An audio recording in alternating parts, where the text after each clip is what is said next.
Hello students, तो कैसे हैं आप लोग। This is Rohit sir. Welcome to our online platform on Dhruved academy junior wings. जैसा कि आपको पता है, ये न्यू चैनल बना है जूनियर बच्चों के लिए, जो कि 11-12 क्लासेस के लिए। तो उम्मीद करते हैं आप लोग इस चैनल को सब्सक्राइब किए होंगे और ध्यान से इसमें आने वाले वीडियो को आप लोग अच्छे से देख रहे होंगे और बहुत चीज़ें सीख रहे होंगे। तो बात करते हैं आज के बारे में। तो आज हम लोग लेकर के आए हैं complex number and quadratic equation, जो कि बेस किस पे है, क्लास 11 के लिए है। साथ ही साथ आपका एक शॉर्ट रिवीजन है जो आपको बहुत जल्दी आपको सारे चीज़ों को एक वीडियो में समझो के दिया जाएगा। उम्मीद करते हैं आप लोग ट्रिग्नोमेट्री देख लिए होंगे। ट्रिग्नोमेट्री का सारा सवाल ही बनाए होंगे, एमसीक्यू हम लोग सॉल्व भी किए थे। इसका भी एमसीक्यू लेकर आएंगे। पहले इसका वन शॉट रिवीजन हम लोग देख लेते हैं, उसके बाद तो ये बेनिफिट बहुत करेगा ये वीडियो। आपको ध्यान से रहिएगा, साथ ही साथ पूरे वीडियो को फुल लास्ट तक देखिएगा, तो आपको बहुत चीज़ें कॉम्प्लेक्स नंबर और क्वाड्रेटिक इक्वेशन के बीच में समझ में आएगी। तो उम्मीद करते हैं आपको ये वीडियो बहुत अच्छी लगेगी, साथ ही साथ आप इसको फुल एंजॉय करोगे। और अगर अच्छी लगी तो आप इसको जरूर सब्सक्राइब करिए चैनल को, साथ ही साथ इस वीडियो को शेयर करिए और अपने दोस्तों तक पहुंचाइए। तो बात करते हैं आज हम लोग नेक्स्ट टॉपिक पे या नेक्स्ट चैप्टर पे। क्या बात है, तो नेक्स्ट चैप्टर में जो बात करेंगे किस पे करेंगे बच्चों, complex number and quadratic equation पे। तो स्टार्ट करते हैं आज का लेक्चर जो डिपेंड है दिस चैप्टर पे। तो लेट्स बिगिंस। चलिए, कॉम्प्लेक्स नंबर। तो कॉम्प्लेक्स नंबर क्या है प्यारे बच्चों, इसको समझने के लिए आपको देखना पड़ेगा, पीछे का कुछ रिवीजन करना पड़ेगा। देखो, हम लोग ज्यादा कुछ नहीं बात करेंगे, थोड़ा सा बात करेंगे, ठीक है। क्या बात करने वाले हैं, आप लोग जानते हैं कि कोई भी क्वाड्रेटिक इक्वेशन का फॉर्मूला ये था, क्वाड्रेटिक इक्वेशन का फॉर्म ये था, ठीक है। क्वाड्रेटिक इक्वेशन का फॉर्म ये था x² + bx + c। तो यहां से हम लोग क्या निकालते थे, रूट्स निकालते थे, यानी x का वैल्यू निकालते थे। x का वैल्यू निकालते हैं किस फॉर्मूले से, -b + -b² - 4ac √/2a, यही फॉर्मूला से निकालते थे। तो ये फॉर्मूला निकालते थे, तो यहाँ पे आंसर किस पर डिपेंड करता था प्यारे बच्चों, आंसर डिपेंड करता था b² - 4ac पे, b² - 4ac पे। इसका मतलब ये था कि अगर b² - 4ac पे डिपेंड था, d पे डिपेंड था, जिसको d बोलते थे हम लोग, b² - 4ac को db बोलते थे। अगर b² - 4ac 0 से बड़ा होगा यानी पॉजिटिव नंबर होगा, तो हम लोग को रियल रूट्स मिलते थे, रियल रूट्स मिलते थे, ठीक है। और टू रियल रूट मिलते थे, 2 को मिलता था, 2 रियल रूट्स मिलते थे। और अगर b² - 4ac हम लोग का 0 का बराबर होता था, तो हम लोग को क्या मिलता था प्यारे बच्चों, हम लोग को 2 रियल रूट्स मिलता था, बट किसमें, रियल एंड इक्वल रूट मिलता था। क्या मिलता था प्यारे बच्चों, इक्वल रूट्स मिलते थे, ठीक है। लेकिन अगर बात करें b² - 4ac क्या हो जाए, <0 हो जाए, यानी नेगेटिव, डी डिस्क्रिमिनेंट नेगेटिव मिलने लगे, डी नेगेटिव नहीं मिलने लगे, या b² - 4ac नेगेटिव मिलने लगे, तो उस वक्त क्या बोलते थे प्यारे बच्चों हम लोग कि जो रूट्स है इमेजिनरी रूट्स मिलेंगे। क्या मिलेंगे, इमेजिनरी रूट्स। और यहीं पर आंसर हम लोग छोड़ देते थे, इसके आगे कुछ करते नहीं थे। इसके वजह से बस यहीं से एक कॉम्प्लेक्स नंबर का जन्म होता है। उससे पहले एक और चीज का जन्म होता है जिसको हम लोग बोलते हैं आयोटा, ठीक है। आयोटा क्या है, देखना ध्यान से। ये दरअसल ये जो क्वेश्चन रहता था, इसको हम लोग ऐसे इमेजिन करते थे, यानी अगर d का वैल्यू -4 आया था तो यहाँ पे रुक जाते थे। अगर ये √4 होता तो 2 लिख देता। तो इसी को सॉल्व करने के लिए आया है क्या, आयोटा। क्लियर है। तो आयोटा पे बात करते हैं। तो आयोटा क्या है प्यारे बच्चों, तो आयोटा आपका एक ऐसा संख्या है जिसको इमेजिन किया गया है, ठीक है, जिसको हम लोग इमेजिन किए हैं इस प्रकार से, आयोटा, ठीक है। देखिएगा, तो आयोटा नाम क्या है प्यारे बच्चों, आयोटा। आयोटा को छोटा आई लिखते हैं। आयोटा का मतलब क्या होता है प्यारे बच्चों, √-1 को ही हम लोग क्या बोलते हैं, आई बोलते हैं। ये ध्यान रखिएगा, √-1 को क्या बोलते हैं प्यारे बच्चों, आई। और इसी के वजह से ही जन्म हुआ, क्योंकि इसका वैल्यू हम लोग पता नहीं है, इसलिए हम लोग इसको इमेजिनरी मानते हैं। क्या मानते हैं प्यारे बच्चों, इमेजिनरी। क्या बोलिएगा, इमेजिनरी बोलिएगा। क्लियर है। तो आयोटा है। तो जैसे कि अगर हम बात करें, अगर हम आपको दे दें -√i, -1 के अंदर रूट है, तो उसको हम लोग आई बोल सकते हैं। तो दोनों तरफ स्क्वायरिंग कर देंगे, दोनों तरफ अगर स्क्वायरिंग कर दें हम लोग, तो क्या हो जाएगा प्यारे बच्चों, देखो तो -1i रूट का स्क्वायर और इधर i का स्क्वायर, तो क्या हो जाएगा, -1 का वैल्यू कितना आया, i²। तो एक नया चीज मिला आपको, जब i √-1 होता है तो i² क्या होता है, -1 होता है। क्लियर है? अब बात करते हैं उस नंबर पे जो नंबर हमको डिस्टर्ब कर रहा था। क्या डिस्टर्ब कर रहा था? √-9। अगर 9 होता तो आप √9 होता तो क्या लिखते? 3 लिखते, लेकिन -9 है तो इसलिए क्या करेंगे, इसको थोड़ा सा, इसको इमेजनरी नंबर बोल सकते हैं हम लोग, इसको रियल नंबर नहीं बोलेंगे। ठीक है, इमेजनरी क्यों बोलेंगे? रूट के अंदर नेगेटिव आ गया, इस नंबर पॉसिबल ही नहीं है, बट इसको इमेजिन कर लिया गया है, इमेजिन करके माना गया है। तो आप इसको ऐसा बना सकते हैं -1 × 9 रूट के अंदर।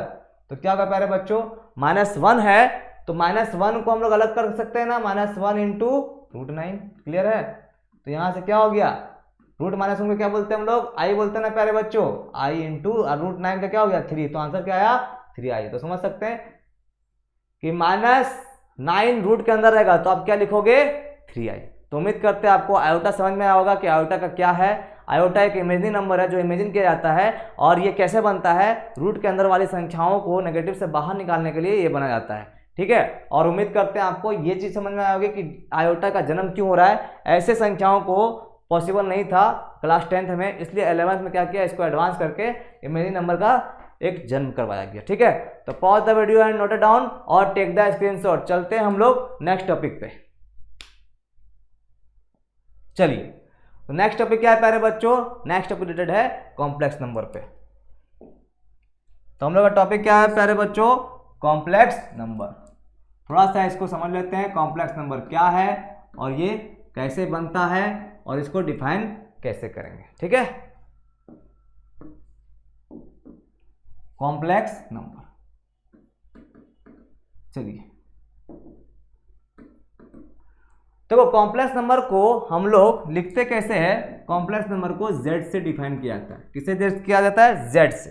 z मतलब क्या हो गया कि कॉम्प्लेक्स नंबर है, ध्यान रखिएगा, z मतलब कॉम्प्लेक्स नंबर। ठीक है, तो हम लोग बोल सकते हैं क्या, z अगर कॉम्प्लेक्स नंबर है तो इसका मतलब ये हो गया कि कॉम्प्लेक्स नंबर को लिखने का तरीका क्या है।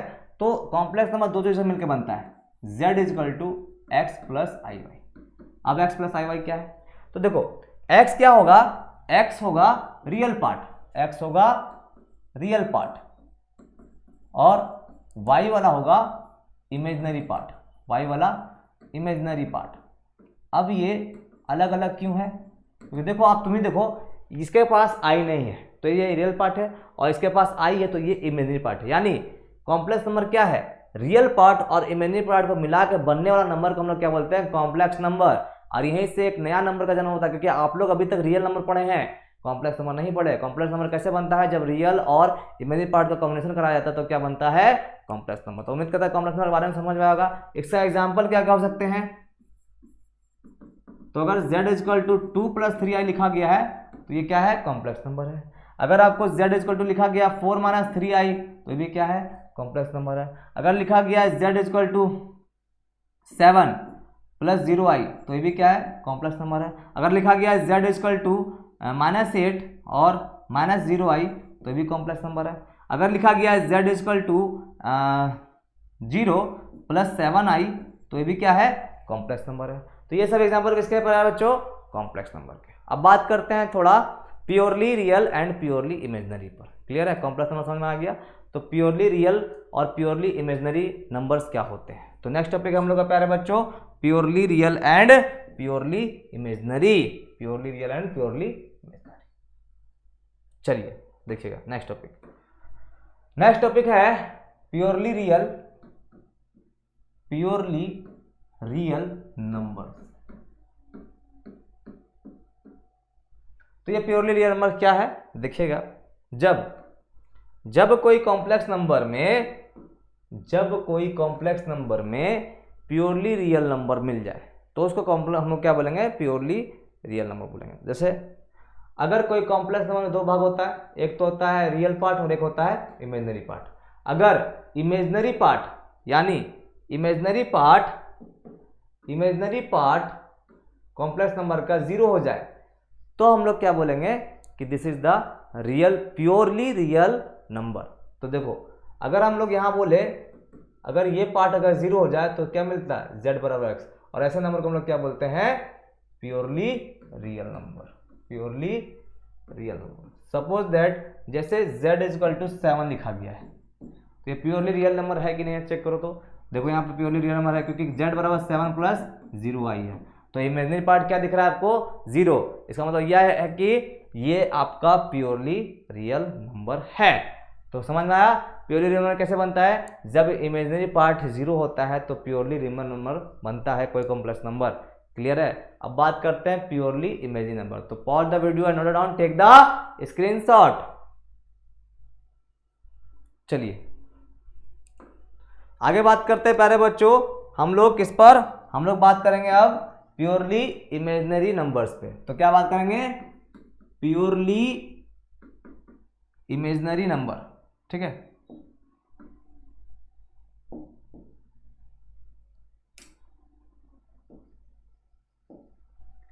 Purely imaginary number,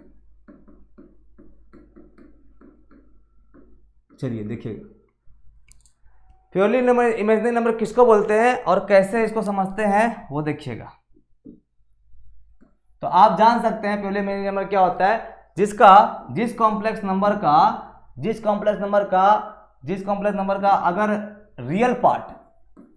real part of complex number 0 हो जाए तो वैसे कॉम्प्लेक्स नंबर क्या बोलेंगे हम लोग, प्योरली इमेजिनरी नंबर। जैसे अगर z इक्वल टू ऐसे लिखा गया है कि 3i, तो इसमें क्या है प्यारे बच्चों, देखो z equal to 0 plus 3i है कि नहीं, तो इसका रियल पार्ट जो है, इसका जो रियल पार्ट है वो आपको क्या दिख रहा है, इसका रियल पार्ट आपको 0 दिख रहा है। देखो रियल पार्ट इसका क्या है 0, और इमेजिनरी पार्ट में कुछ दिख रहा है। तो जिस कॉम्प्लेक्स नंबर का रियल पार्ट 0 हो जाए उसको हम लोग क्या बोलेंगे, प्योरली इमेजिनरी नंबर। तो क्लियर है। और एग्जांपल अगर देना चाहे तो बोल सकते हैं z इक्वल टू -7i, ये भी क्या है, प्योरली इमेजिनरी नंबर है। क्यों बच्चों, क्योंकि ये जो नंबर है ये इसमें रियल पार्ट नहीं है, ठीक है। अब बात करते हैं equality of two complex number पे, ठीक है। तो नेक्स्ट टॉपिक क्या है प्यारे बच्चों, हम लोग का नेक्स्ट टॉपिक है equality of two complex number. चलिए देखिएगा,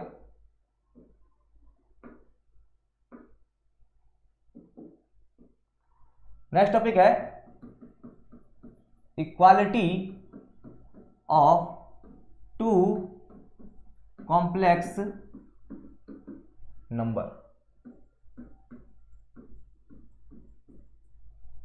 equality of two complex number, ये क्या है प्यारे बच्चों, देखना ध्यान से।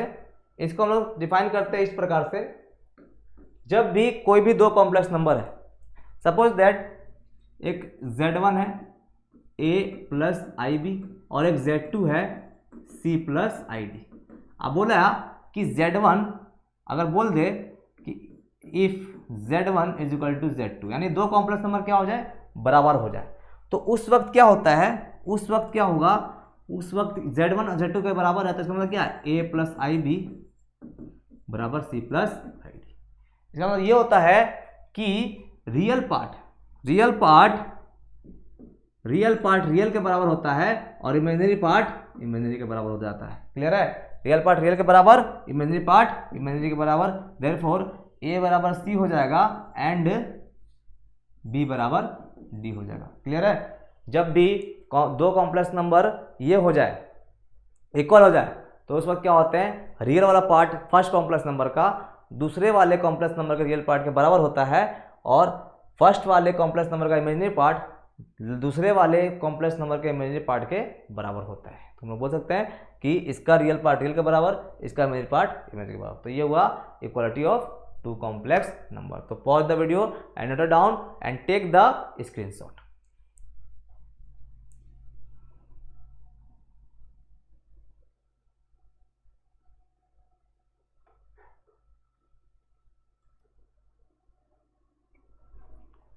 चलिए प्यारे बच्चों, नोट कर लिए होंगे, आगे बढ़ते हैं।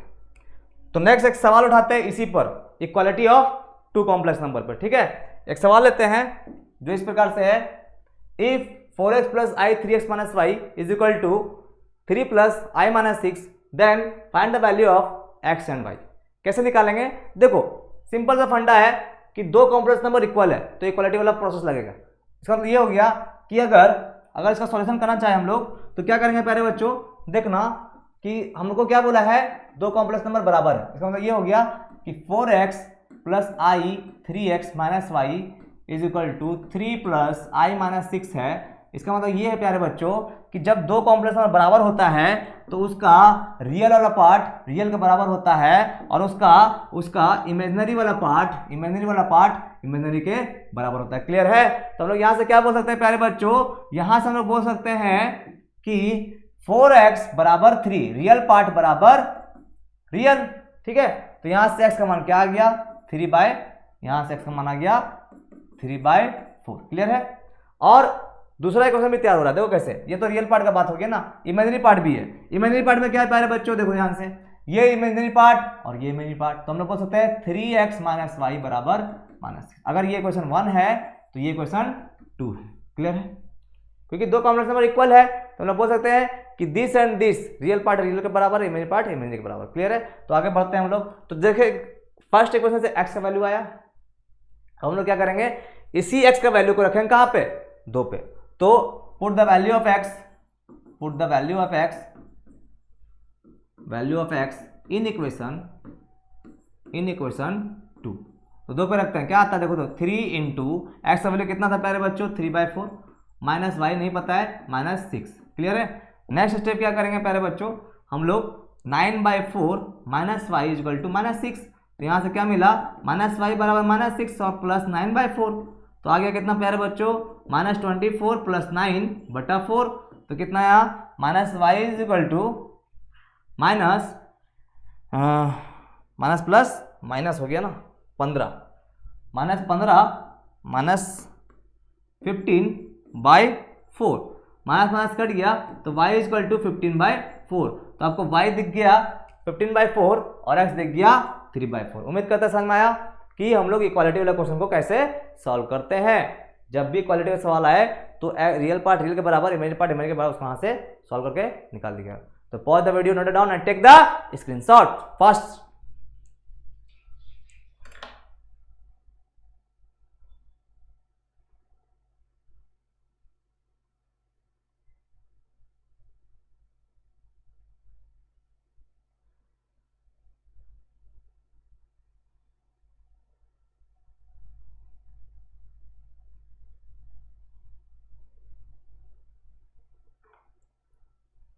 चलिए नोट कर लिए होंगे, आगे बढ़ते हैं।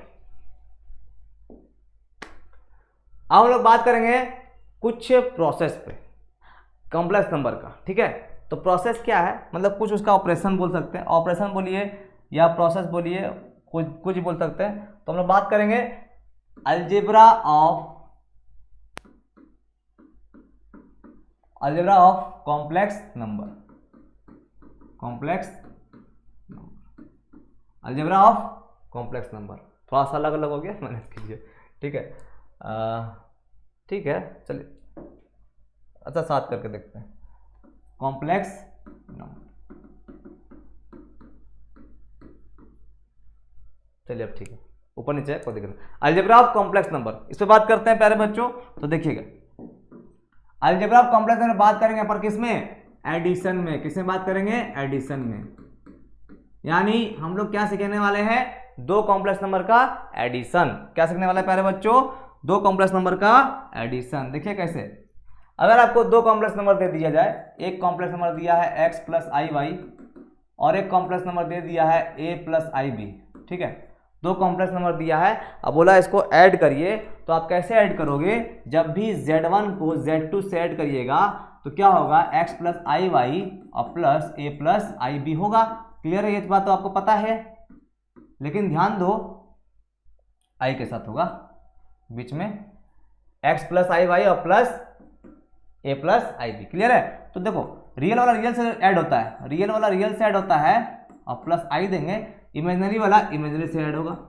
ठीक, ध्यान रखिएगा, रियल वाला रियल से ऐड होता है, इमेजिनरी वाला इमेजिनरी से ऐड होता है। ठीक है, एग्जाम्पल देखा जाए तो एग्जाम्पल हम लोग बोल सकते हैं कि एक एग्जाम्पल इसका उठाएंगे तो हम लोग बोलेंगे क्या, कि मान लो z1 is equal to 3 plus 4 i है और z2 is equal to 6 plus 3 i है। तो आपको बोला z1 प्लस z2 निकालने के लिए, तो क्या करो, रियल और रियल से जोड़ दो, 6 3 9, इमेजिनरी वाला इमेजिनरी से जोड़ दो, 4 3 7, ये हो गया आपका आंसर। क्लियर है? तो ये हुआ addition of the two complex number. तो pause the video, note down. हम लोग इस पर पढ़ेंगे क्या, कुछ property of the complex number in addition. ठीक है, नोट करिए इसको जल्दी से।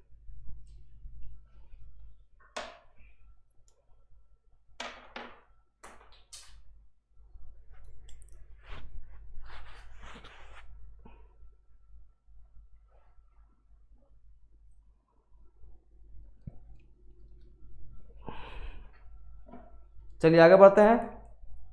नेक्स्ट टॉपिक लिखिएगा प्यारे बच्चों, properties of complex number in addition. ठीक है, टॉपिक है properties of complex number in addition. ठीक है, properties of complex number in addition. चलिए इसमें हम लोग सॉल्व करते हैं, कुछ आगे काम करने की कोशिश करते हैं। चलिए, properties of complex number in addition. Addition में कुछ प्रॉपर्टी चलती है। पहला प्रॉपर्टी क्या है प्यारे बच्चों, प्रॉपर्टी पढ़ना जरूरी है, आपका ऑब्जेक्टिव में सवाल आ सकता है। पहला प्रॉपर्टी होता है जिसको हम लोग बोलते हैं क्लोजर लॉ। ठीक है, इसमें कुछ लॉ भी चलते हैं, प्रॉपर्टी बोलो या लॉ बोलो कोई दिक्कत नहीं। क्लोजर लॉ, क्लोजर लॉ क्या होता है प्यारे बच्चों, तो क्लोजर लॉ इसको बोलते हैं जब कोई कॉम्प्लेक्स नंबर को दूसरे कॉम्प्लेक्स नंबर से ऐड करते हैं तो क्या मिल जाता है, एक कॉम्प्लेक्स नंबर। इसी को बोलते हैं क्लोजर लॉ। मतलब जिसको एक आदमी को आदमी से ऐड करेगा तो आदमी मिलेगा, लेडीज तो नहीं मिलेगा, इसलिए इसको बोलते हैं क्लोजर लॉ। क्लियर है। सेकंड प्रॉपर्टी बात करते हैं। तो सेकंड प्रॉपर्टी है प्यारे बच्चों, क्लोजर हो गया। बात करते हैं कॉम्यूटेटिव लॉ। क्या है प्यारे बच्चों, कॉम्यूटेटिव लॉ। ये कॉम्यूटेटिव लॉ क्या है, कॉम्यूटेटिव लॉ ये है कि जब आप दो कॉम्प्लेक्स नंबर को ऐड कर रहे हैं और इसको उलट के ऐड कर दिए तो दोनों का आंसर क्या आएगा, सेम ही होगा। इसको हम लोग बोलते हैं कॉम्यूटेटिव लॉ। ठीक है, जब दो कॉम्प्लेक्स नंबर को ऐड कर रहे हैं उसको उलट के भी ऐड करेंगे तो क्या आएगा, वही कॉम्प्लेक्स नंबर देगा। इसका मतलब हो गया क्या, कॉम्यूटेटिव लॉ। नेक्स्ट बात करते हैं प्यारे बच्चों थर्ड, जिसको हम लोग क्या बोलते हैं, एसोसिएटिव लॉ। क्या बोलते हैं प्यारे बच्चों, एसोसिएटिव लॉ। ये क्या होता है, एसोसिएटिव लॉ को हम लोग बोलते हैं प्यारे बच्चों जब कोई तीन कॉम्प्लेक्स नंबर एक साथ ऐड होने चाहेंगे तो आप दो बच्चा दो तरह से ऑपरेशन कर रहा है। पहला वाला लोग रखा यानी पहला दूसरा को ऐड किया उसके बाद तीसरा से ऐड कर रहा है, पहला दूसरा को ऐड किया उसके बाद तीसरा से ऐड कर रहा है। और दूसरा बच्चा क्या कर रहा है, पहला वाला से नहीं कर रहा है, दो को शुरू जो सेकंड और थर्ड को ऐड किया उसके बाद वन से ऐड किया, तो दोनों का आंसर क्या आएगा, सेम ही आएगा। इसी को हम लोग क्या बोलते हैं, एसोसिएटिव लॉ। क्लियर है प्यारे बच्चों, एसोसिएटिव लॉ समझ में आया। नेक्स्ट बात करते हैं हम लोग जो कि क्या है, फोर्थ नंबर है प्यारे बच्चों। फोर्थ नंबर में आता है एग्जिस्टेंस ऑफ आइडेंटिटी। ठीक है, एग्जिस्टेंस ऑफ आइडेंटिटी। ये आइडेंटिटी क्या होता है, ठीक है, आइडेंटिटी लॉ बोल सकते हैं या फिर आइडेंटिटी बोल सकते हैं या प्रॉपर्टी बोल सकते हैं, वो आप पे डिपेंड है आप क्या नाम देना चाहते हैं। तो इसको हम लोग लॉ भी बोल सकते हैं, ठीक है, कोई दिक्कत नहीं। तो यहाँ पे हो गया एग्जिस्टेंस ऑफ आइडेंटिटी लॉ। ये क्या होता है, जब कोई कॉम्प्लेक्स नंबर में ऐसा क्या नंबर को जोड़े कि हमको वही कॉम्प्लेक्स नंबर मिल जाए। जब कोई कॉम्प्लेक्स नंबर में ऐसा कौन सा कॉम्प्लेक्स नंबर जोड़े कि हमको वही कॉम्प्लेक्स नंबर मिल जाएगा, तो क्या जोड़े, वही कॉम्प्लेक्स नंबर मिल जाएगा। देखो जीरो से कोई भी ऐड होगा तो क्या देगा, वही नंबर देगा, यानी वही कॉम्प्लेक्स नंबर। तो ये जीरो क्या है, यही जीरो क्या हो गया, यही जीरो आपका कहलाएगा क्या, आइडेंटिटी। क्या कहलाएगा प्यारे बच्चों, आइडेंटिटी कहलाएगा यही जीरो। और जीरो कॉम्प्लेक्स नंबर है, हाँ है, देखो क्योंकि जीरो को हम लोग क्या ले सकते हैं, 0 + 0i, यही कॉम्प्लेक्स नंबर है। ये भी तो एक कॉम्प्लेक्स नंबर है, 0 + 0i, ये भी जीरो ही है। तो कॉम्प्लेक्स नंबर, ऐसा कॉम्प्लेक्स नंबर जिसको रखने पर वही कॉम्प्लेक्स नंबर मिल जाता है, उसको क्या बोलते हैं, आइडेंटिटी। क्लियर है। नेक्स्ट बात करते हैं प्यारे बच्चों, जो डिपेंड किस पे कर रहा है, जो डिपेंड कर रहा है हम लोग का नेक्स्ट टॉपिक पे। और नेक्स्ट टॉपिक क्या है प्यारे बच्चों, नेक्स्ट टॉपिक है, अभी हम लोग पढ़े थे एग्जिस्टेंस ऑफ आइडेंटिटी, अब पढ़ेंगे एग्जिस्टेंस ऑफ इनवर्स। क्या पढ़ेंगे प्यारे बच्चों, existence of inverse. Existence of inverse, ठीक है, एग्जिस्टेंस ऑफ इनवर्स पढ़ेंगे। चलिए इसमें देखते हैं हम लोग क्या करने वाले हैं। तो इसमें क्या सीखेंगे हम लोग, इसमें सीखेंगे किसी भी कॉम्प्लेक्स नंबर में किस कॉम्प्लेक्स नंबर को हम लोग ऐड करें कि वो क्या बन जाए, जीरो, ठीक है, इसी को बोलते हैं। जैसे कि एक कॉम्प्लेक्स नंबर लिए, इसमें किस नंबर को यहाँ रखें कि हमको क्या मिल जाए, जीरो, इसी को बोलते हैं इनवर्स। तो यहाँ पे किसको रखें, माइनस जेड, जैसी जेड को माइनस जेड रखते हैं, जेड के जब माइनस जेड रखते हैं उसको ऐड कर देंगे तो क्या बन जाएगा, जीरो। इसका मतलब ये हो गया कि मेरा जो ये वाला चीज है, मेरा जो ये वाला चीज है, ये वाला चीज क्या कहलाएगा प्यारे बच्चों, इसको हम लोग क्या बोलेंगे, इनवर्स। क्या बोलेंगे, इनवर्स। क्लियर है, इसको हम लोग इनवर्स बोलेंगे। तो उम्मीद करता समझ में आया होगा। इसी को बोलते हैं properties of the complex number in addition. क्या क्या है, पहला है क्लोजर लॉ, दूसरा है कम्युनिटी लॉ, तीसरा है एसोसिएटिव लॉ, चौथा है एग्जिस्टेंस ऑफ आइडेंटिटी और पांचवा है एग्जिस्टेंस ऑफ इनवर्स। उम्मीद करता है आपको समझ में आया होगा। तो pause the video, note down and take the screenshot प्यारे बच्चों।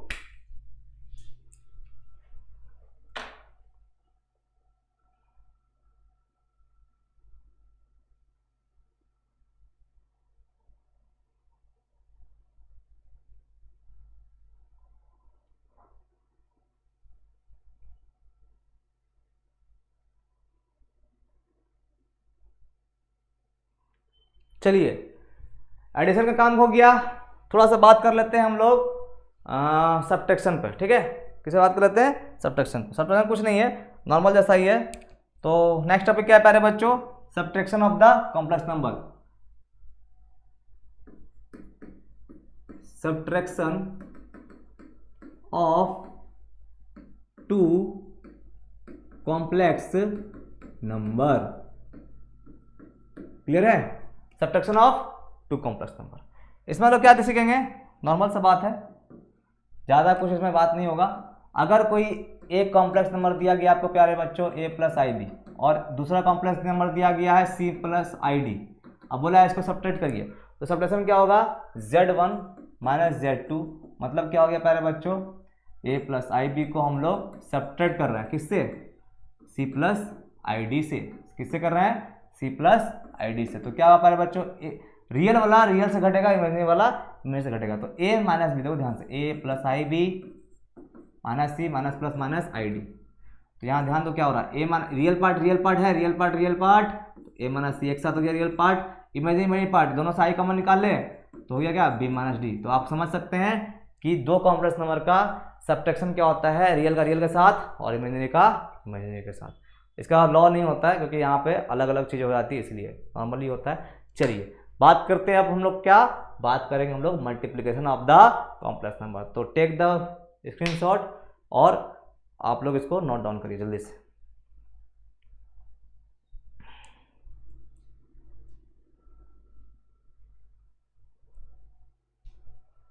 चलिए उम्मीद करते हैं नोट डाउन कर लिए होंगे,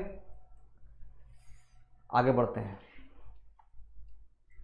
नेक्स्ट टॉपिक डालिएगा, मल्टीप्लिकेशन ऑफ कॉम्प्लेक्स नंबर। क्या है प्यारे बच्चों, मल्टीप्लिकेशन ऑफ कॉम्प्लेक्स नंबर।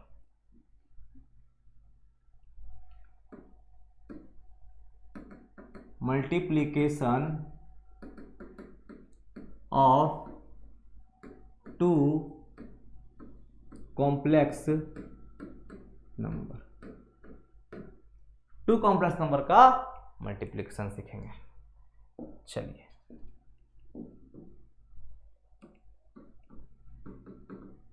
दो कॉम्प्लेक्स नंबर उठाते हैं। पहला उठाते हैं एक कॉम्प्लेक्स नंबर जो किस पर डिपेंड है प्यारे बच्चों, एक कॉम्प्लेक्स नंबर लेते हैं z1 जो कि a प्लस आई बी है, और एक कॉम्प्लेक्स नंबर लेते हैं z2 जो कि c plus I D.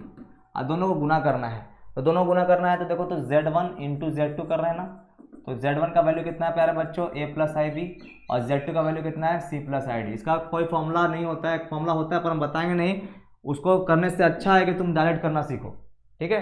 Direct a का b से, a का c के साथ गुना, ठीक है, a का i के d के साथ गुना, तो a आई डी हो जाएगा, क्या बोल सकते हैं, आई ए डी बोल सकते हैं, आई ए डी। इसका इसके साथ तो बोल सकते हैं आई बी सी, और इसका इसके साथ तो आई आई कितना हो गया, आई स्क्वायर बी डी।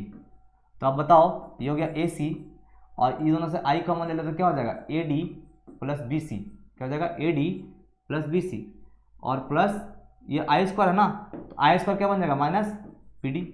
अब देखो ये वाला और ये वाला रियल पार्ट और ये वाला इमेजिनरी पार्ट, तो रियल एक जगह इमेजिनरी एक जगह, तो हम लोग लिख सकते हैं a c minus b d is plus i a d plus b c. ये हो गया हम लोग का आंसर जो कि मल्टीप्लिकेशन में निकलेगा। तो एक सवाल लेते हैं मल्टीप्लिकेशन के लिए, उसको करके देखते हैं क्या आता आंसर। चलिए क्वेश्चन लिखते हैं। Z1 आपको दे दिया गया है 3 माइनस 4i एंड Z2 दे दिया गया है 4 प्लस 3i। अब बोला है फाइंड Z1 इंटू Z2, यानी दोनों का प्रोडक्ट निकालिए। तो हम लोग के पास में क्या है बच रहे बच्चों, हम लोग के पास में है Z1 इंटू Z2। Z1 कितना है 3 माइनस 4i है, और Z2 कितना है 4 प्लस 3i है। दोनों गुना करिए तो 3 इंटू 4 12 हो गया, 3 इंटू 3 तो कितना हो गया 9i माइनस 16i और माइनस प्लस माइनस 12i। तो क्या मिला बच्चों, देखो 12i या 9i और 16i को हम लोग यहाँ पे आई स्क्वायर आएगा, ठीक है। 9i और 16i को घटाइए तो कितना मिला 12 माइनस 7i, और इधर कितना मिला माइनस 12। तो आई स्क्वायर क्या बन जाएगा प्यारे बच्चों, आई स्क्वायर माइनस बन जाएगा ना, माइनस माइनस प्लस 12। तो क्या 12 12 मिलकर कितना आया 24, 24 माइनस 7i इजक्वल टू, ये हम लोग का आएगा आंसर। तो जब भी दो कॉम्प्लेक्स नंबर को गुना करना रहेगा तो आप नॉर्मली गुना करिए जैसे करते आए, इसका कोई फॉर्मूला वगैरह नहीं होता है, नॉर्मल से। तो टेक द स्क्रीनशॉट और पॉज द वीडियो और टेक द स्क्रीनशॉट, या फिर आप इसको नोट डाउन भी कर सकते हैं जल्दी से, ठीक है।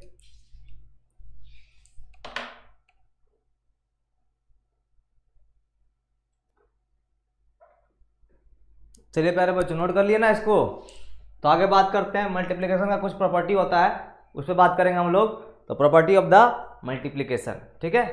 नेक्स्ट टॉपिक लिखिए property of multiplication.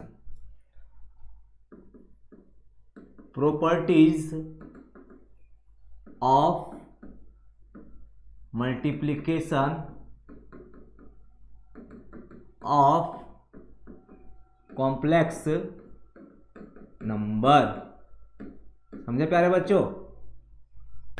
Properties of multiplication of complex number. चलिए इसको बनाते हैं और इसको समझते हैं अच्छे भाषा में, या अपने प्रॉपर्टीज को क्लियर करते हैं। पहला क्या है इसमें प्यारे बच्चों, तो पहला प्रॉपर्टीज है जिसको जैसा ही हम लोग एडिशन चला था वैसा ही चलेगा। पहला प्रॉपर्टी है मल्टीप्लिकेशन का क्लोजर। क्या है प्यारे बच्चों, क्लोजर लॉ बोल सकते हैं, ठीक है। इसमें क्या होता है, जब कोई दो कॉम्प्लेक्स नंबर को आप लीजिएगा, जब कोई दो कॉम्प्लेक्स नंबर को आप गुना कीजिएगा तो आपको क्या मिलने वाला है, एक कॉम्प्लेक्स नंबर ही मिलेगा। यानी एक आदमी को दूसरे आदमी से गुना करेंगे तो आदमी मिलेगा, लेडीज नहीं मिलेगा। इसका मतलब ये हो गया कि क्लोजर प्रॉपर्टी या क्लोजर लॉ। तो हमने एक कॉम्प्लेक्स नंबर को दूसरे कॉम्प्लेक्स से गुना किया तो क्या मिला, कॉम्प्लेक्स नंबर ही मिला। इसको हम लोग क्या बोलेंगे कि हम लोग क्लोजर प्रॉपर्टी को फॉलो किए। नेक्स्ट बात करते हैं सेकंड में क्या है प्यारे बच्चों, क्लोजर हो गया। कॉम्यूटेटिव लॉ, क्या बोलेगा, कॉम्यूटेटिव लॉ, कॉम्यूटेटिव लॉ, ठीक है। तो इसमें क्या होगा प्यारे बच्चों, कॉम्यूटेटिव लॉ मतलब ये हो गया कि जब कोई दो कॉम्प्लेक्स नंबर को गुना कर रहे हैं और इसको उलट के गुना कर रहे हैं तो दोनों का आंसर क्या आ रहा है, सेम ही आ रहा है। तो ऐसे लॉ को हम लोग बोलते हैं commutative law of the multiplication of complex number, ठीक है। नेक्स्ट बात करते हैं। नेक्स्ट बात में हम लोग बात करेंगे थर्ड में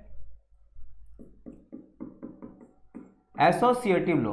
किस पे बात करेंगे प्यारे बच्चों, एसोसिएटिव लॉ। ये क्या होता है प्यारे बच्चों, एसोसिएटिव लॉ को हम लोग ये बोलते हैं जब कोई तीन कॉम्प्लेक्स नंबर आपको देगा,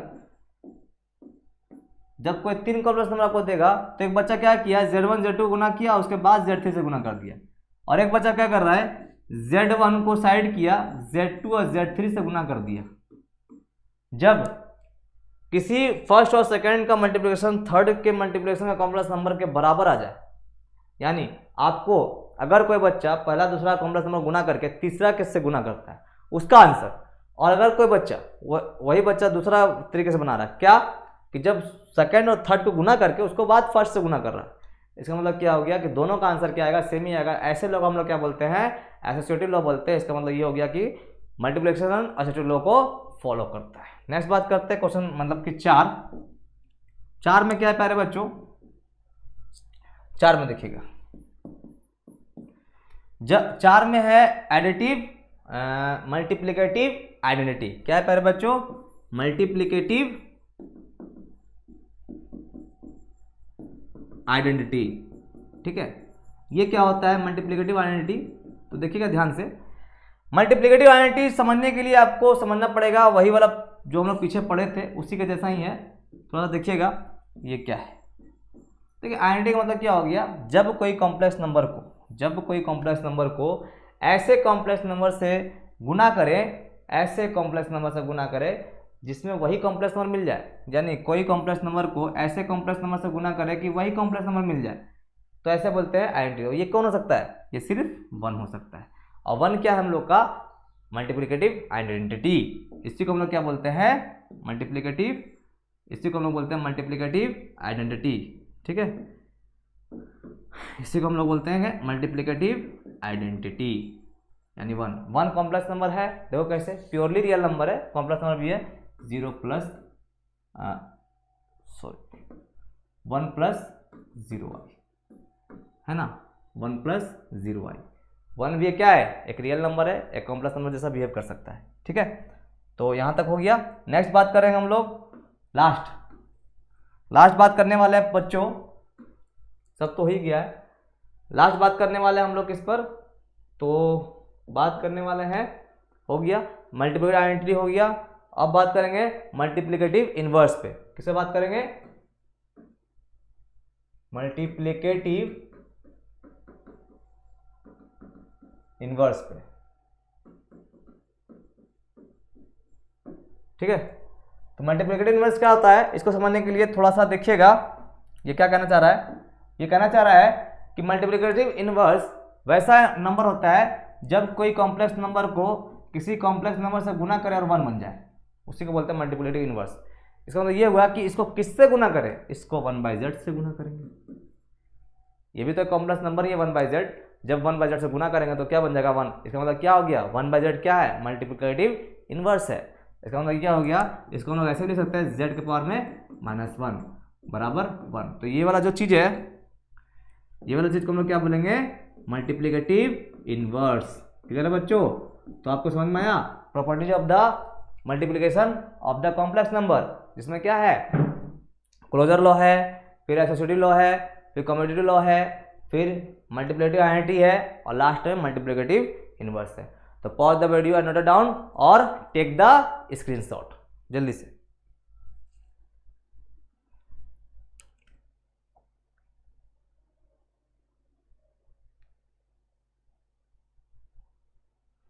चलिए हो गया होगा। अब बात करते हैं बच्चों डिवीजन पर। एडिशन हो गया, सब्ट्रैक्शन हो गया, मल्टीप्लिकेशन हो गया, डिवीजन पे बात करते हैं। ठीक है, चलिए नेक्स्ट टॉपिक हम लोग का क्या है प्यारे बच्चों, division of the 2 complex number. ठीक है, लिखते हैं इसको, डिवीजन ऑफ 2 कॉम्प्लेक्स नंबर,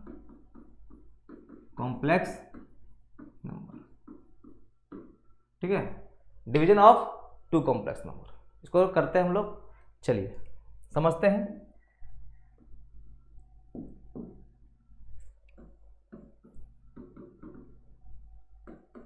तो हम लोग का टॉपिक क्या है प्यारे बच्चों, डिवीजन ऑफ 2 कॉम्प्लेक्स नंबर।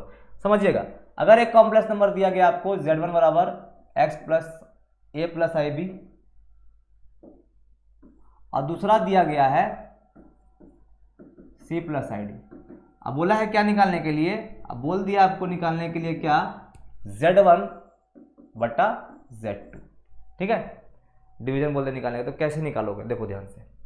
अगर बोलते डिवीजन निकालने के लिए z1 क्या है प्लस a प्लस ib है, और z2 क्या है c प्लस id है, तो आपको कुछ करना नहीं है, बस आपको क्या करना है, रैशनलाइज कर देना है। ठीक है, हमेशा डिवाइड करिएगा तो रैशनलाइज करके रैशनलाइज कर दीजिएगा, सी माइनस आई डी, प्लस है तो क्या है माइनस। अब देखो ध्यान से, ए सी से गुना हुआ तो ए सी बन गया, ए आई डी से गुना हुआ तो क्या आ गया माइनस ए डी। अब आई बी सी से गुना हो गया तो क्या बना आई बी सी, और आई बी माइनस आई डी से गुना हो गया तो क्या बन गया माइनस आई स्क्वायर बी डी। ठीक है, यहाँ तक ये समझ में आया। चलिए आगे बढ़ते हैं। अब सी देखो ए प्लस बी है ना, यहाँ पे ए और प्लस बी और ए माइनस बी, तो हम लोग लिख सकते हैं ए स्क्वायर माइनस बी स्क्वायर। तो नीचे वाला हमेशा क्या बनेगा ए स्क्वायर माइनस बी स्क्वायर बनेगा हमेशा। ठीक है, तो हम लोग का क्या आने वाला आंसर देखो ध्यान से, ए सी यहाँ पर है, आई स्क्वायर अगर माइनस वन बाहर ले आए, आई स्क्वायर का वैल्यू क्या होता है माइनस वन होता है, माइनस माइनस क्या हो जाएगा प्लस, तो बी डी और ए सी क्या हो जाएगा प्लस में, तो ए सी बन जाते हैं। आई यहाँ से कॉमन निकाल लें, तो जैसे आई कॉमन निकाल लें तो इधर क्या बचेगा प्यारे बच्चों बी सी और माइनस ए डी, और ये क्या बन गया था प्लस बी डी बन गया, और नीचे क्या हो रहा है, नीचे देखो सी स्क्वायर है और यहाँ माइनस है, यहाँ i square d square. Clear है यहाँ तक। नेक्स्ट स्टेप देखिएगा, नेक्स्ट स्टेप में क्या करने वाले हम लोग, तो देखो रियल पार्ट तो रियल पार्ट एक जगह रख दीजिए a c plus b d, और ये इमेजिनरी पार्ट है, इमेजिनरी पार्ट एक जगह रख दीजिए b c minus a d. ठीक है, और नीचे क्या आएगा प्यारे बच्चों, देखो c square, i square value क्या होता है माइनस वन होता है, तो माइनस माइनस क्या हो जाएगा प्लस, यानी क्या हो गया सी स्क्वायर प्लस डी स्क्वायर, यानी यही था डिवीजन, आपको आ चुका है। तो फॉर्मूला नहीं रटना है आपको, बाय द प्रोसेस करना है। तो इस पर एक सवाल उठाएंगे, डिवीजन पे हम लोग सवाल करेंगे, तो pause the video and note it down और टेक द स्क्रीनशॉट। चलिए एक सवाल उठाते हैं जो कि कॉम्प्लेक्स नंबर का है, जो डिवीजन रूल से होगा। ठीक है, सपोज दैट z बराबर 6 प्लस 3i है, z1, और z2 दिया हुआ है 3 माइनस 6i। अब बोला है फाइंड z1 बटा z2, समझ में आ गया, डिवाइड बोला निकालने के लिए। तो कैसे बनाएंगे देखिएगा, सॉल्यूशन z1 बटा z2 बोला ना प्यारे बच्चों, z1 कितना है हम लोग पास, तो z1 है 6 प्लस 3i और z2 है 3 माइनस 6i। ठीक है, रैशनलाइज कर दे अब, क्योंकि हम बताए थे कि जब भी डिवीजन करना रैशनलाइज जरूर कर देना, 6 plus 3i 6 plus 3 plus 6i। अब देखो ध्यान से, 6 3 से गुना होगा तो 18 मिलेगा, 6 3 से गुना होगा तो क्या मिलेगा प्यारे बच्चों 18, तो 6 3 18 आ गया इधर। ठीक है, और प्लस प्लस इधर 6 6 से गुना होगा तो 36 आई, और 3 3 से गुना होगा तो कितना आया 9 आई, और 3 आई 6 आई से गुना होगा तो कितना आ गया 18 आई स्क्वायर हो गया। ठीक है, नीचे क्या आया प्यारे बच्चों ए प्लस बी और ए माइनस बी है ना, तो क्या लिख सकते हैं ए स्क्वायर माइनस बी स्क्वायर, तो ए स्क्वायर माइनस बी स्क्वायर लिख सकते हैं ना, ए स्क्वायर माइनस बी स्क्वायर।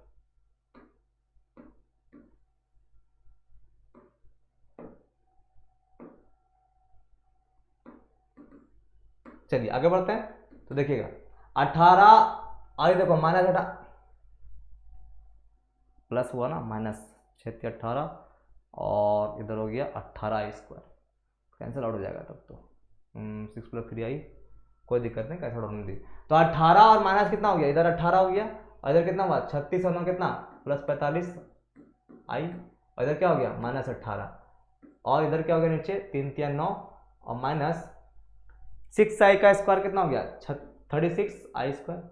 ठीक है, तो हम लोग को मिल क्या गया 18 18 कट गया, यहाँ क्या मिला 45i, और नीचे क्या मिल रहा है 9 प्लस देखो 36 है ना, तो आई स्क्वायर क्या बन जाएगा -1, तो -1 इधर आएगा तो क्या हो जाएगा प्लस 36, तो हो गया 45i बटा 45, तो 45 कैंसिल हो गया, तो हम लोग क्या मिला i, यानी हम लोग को प्योरली इमेजिनरी नंबर मिल गया। तो इसको हम लोग कॉम्प्लेक्स नंबर लिखेंगे, कॉम्प्लेक्स नंबर कैसे लिख सकते हैं 0 प्लस i, तो ये मेरा आंसर आया किसका उसका। जब हम लोग 6 प्लस 3i को 3 माइनस 6i से डिवाइड मारेंगे तो आंसर क्या आने वाला है 0 प्लस i। तो pause the video, note down and take the screenshot.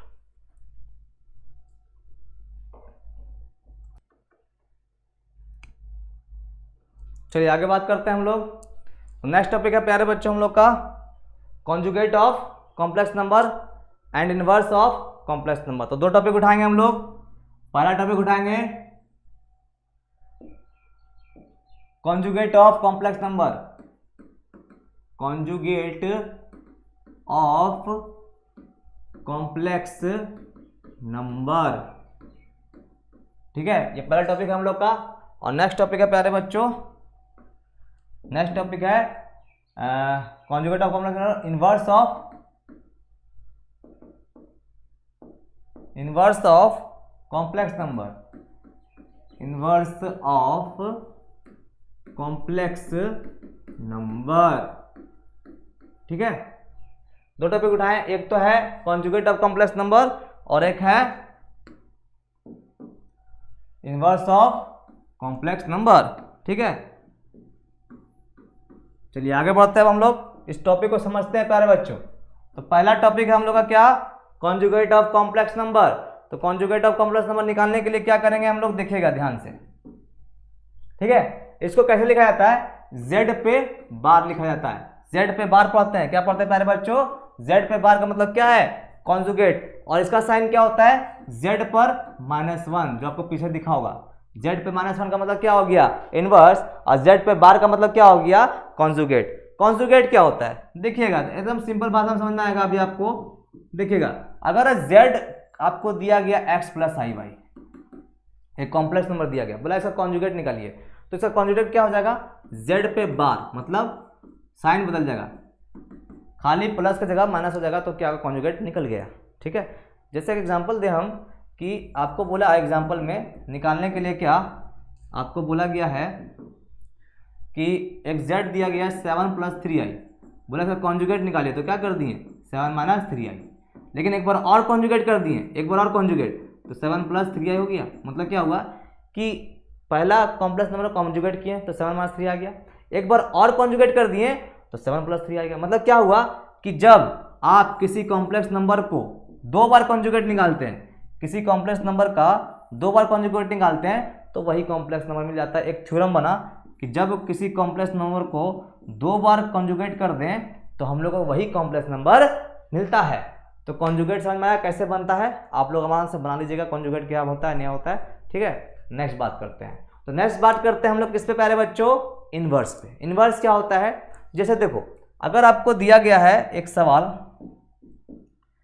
बोला है z बराबर x plus i why they दिया है, अब बोला इसका इनवर्स निकालिए, तो इसका इनवर्स का मतलब क्या हो गया प्यारे बच्चों, x प्लस आई वाई पे पावर कितना -1, यानी इसका मतलब हो गया क्या, आपने पूछा क्या 1/, आपसे पूछ दिया है 1/x प्लस आई वाई पूछ दिया, सिंपल सा। z इनवर्स का मतलब क्या 1/z, यानी 1/x प्लस आई वाई, ठीक है। अब इसको सॉल्व कैसे करते हैं, तो इसको सॉल्व करने का सिंपल तरीका है, आप जानते हैं इसको रेशनलाइज करिए, क्योंकि डिवाइड वाला फॉर्मूला चल रहा है, डिवाइड जैसा ही सॉल्व करिए जैसा डिवाइड में हम सिखाए थे, ठीक है। तो ऊपर तो बन गया x - आई वाई, और नीचे क्या हो गया प्यारे बच्चों, a² - b² है, a + b और a - b, तो क्या हो गया a² - b², तो क्या बन गया x - आई वाई, और इधर क्या हो गया प्यारे बच्चों x², और ध्यान दीजिएगा माइनस पहले से है और i² माइनस बन के आएगा, तो माइनस माइनस क्या हो जाएगा प्लस, तो प्लस y²। ये वो हम लोग का आंसर जो कि कॉम्प्लेक्स नंबर से पूछ रहा था इनवर्स में। तो आप इनवर्स पूछेगा तो इनवर्स निकाल सकते हैं, कॉन्जुगेट पूछेगा तो कॉन्जुगेट निकाल सकते हैं। तो pause the video and note down और टेक द स्क्रीनशॉट।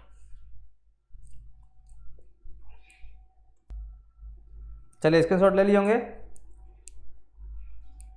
आगे बात करते हैं प्यारे बच्चों, अब बात करेंगे पावर ऑफ आई पर। मजा आ रहा ना, मजा लेके पढ़िए, मजा लेके पढ़िएगा तो मजा आएगा, ठीक है। और गुनगुनाते हुए पढ़िए, मैथ है, मैथ मजा लेके पढ़िए। चलिए आगे बढ़ते हैं, तो आगे बढ़ते हैं, तो आगे बढ़ने के लिए हमको क्या चाहिए, नेक्स्ट टॉपिक पावर ऑफ आई। क्या चाहिए प्यारे बच्चों, पावर ऑफ आई। तो नेक्स्ट टॉपिक डालिए आप लोग, पावर ऑफ आई, आई का पावर। चलिए फिर से लिख देते हैं, power of i, power of i, ठीक है। अब मजा आ रहा है देखने में, ठीक है। चलिए आगे बढ़ते हैं। मजा आ रहा है? मैथ है तो थोड़ा बहुत बोरिंग कभी कभी फील हो जाता है इंसान को, जब बनाते बनाते आंसर नहीं आता तब हारना नहीं है, मजबूती से खड़े रहना। चलिए आगे बढ़ते हैं। Power of i. Power of i को समझने के लिए हम लोग पहले आई को समझते हैं। तो हम पहले भी डिस्कस किए थे आई क्या है, तो आप जानते हैं प्यारे बच्चों आई क्या है, बता दीजिएगा। वहां से नहीं बता पाइएगा आप लोग भी नहीं बोल सकते हैं, ठीक है, आप लोग खाली कमेंट करिए। चलिए आई का वैल्यू क्या होगा प्यारे बच्चों, √-1। तो आई स्क्वायर क्या हो जाएगा प्यारे बच्चों, -1। क्लियर है? जब आई √-1 है तो आई स्क्वायर क्या होगा, -1 होगा। दोनों तरफ स्क्वायरिंग कर देंगे। तो जब तुमसे पूछेगा आई क्यू बताइए, आई क्यू कैसे निकालेंगे, तो आई क्यू को ऐसे लिख सकते हैं आई स्क्वायर इंटू आई। आई स्क्वायर वैल्यू कितना था प्यारे बच्चों, -1 इंटू आई। कितना हो गया, -i। यानी आपने क्या देखा, आपने देखा कि आई क्यू का वैल्यू हमको क्या मिल गया, -i। तो कहीं भी आपको आई क्यू नजर आएगा तो आप क्या लिखोगे, -i। कहीं भी आई क्यू नजर आएगा तो क्या लिखोगे, -i। नेक्स्ट बात करते हैं प्यारे बच्चों। तो नेक्स्ट में बात करेंगे हम लोग किस पे, I4 पे बात करते हैं। तो इसको ले सकते हैं आई square into I square. I square value कितना होता है प्यारे बच्चों, 1 होता है, -1 होता है। तो -1 इंटू -1 तो क्या बन गया प्यारे बच्चों, ये 1। तो यानी आपको क्या मिला, आपको मिला कि आई के पावर में 4 क्या होता है, +1 होता है। क्या मिला प्यारे बच्चों, आई का वैल्यू 4 क्या होता है, +1 होता है। क्लियर है, समझ में आया? चलिए नेक्स्ट बात करते हैं।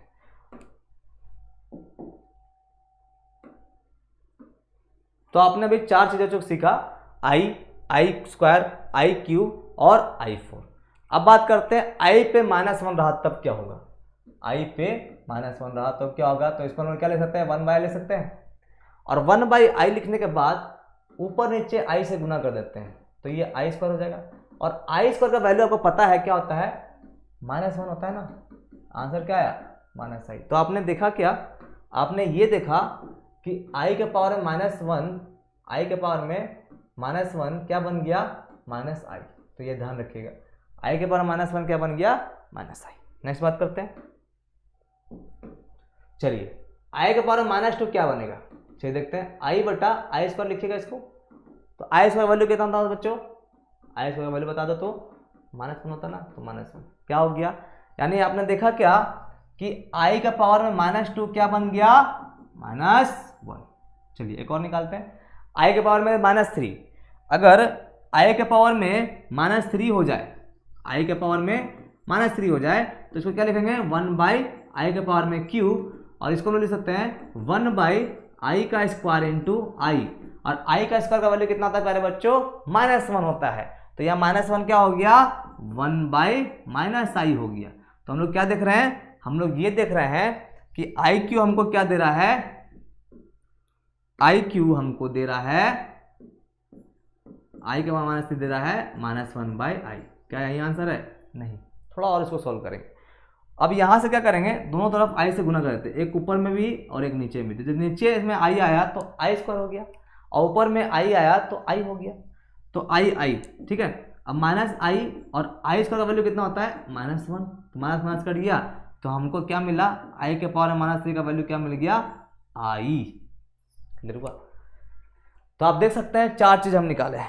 एक तो आई का वैल्यू √-1, एक तो आई स्क्वायर -1, एक तो आई क्यूब ऐसे करके निकाले -i, एक तो I4 आई स्क्वायर करके दोनों करके निकाले, I4 का वैल्यू कितना आया, 1।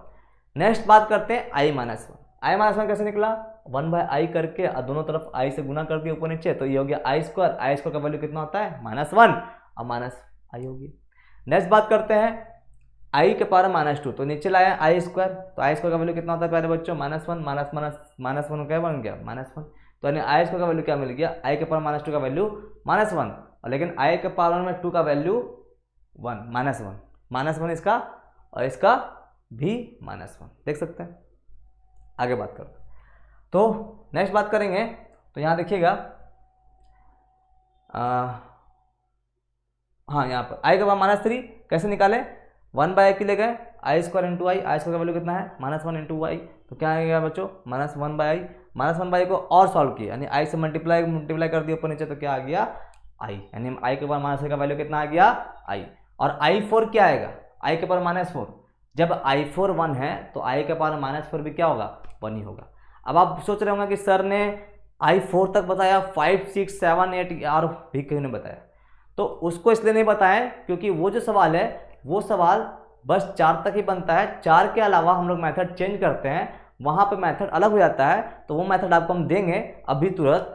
फिलहाल 4 से जब ज़्यादा रहे तब क्या करना है, पावर। तो अभी हम लोग सिर्फ क्या सीखें, 4 तक सीखें। तो pause the video, note it down and take the screenshot.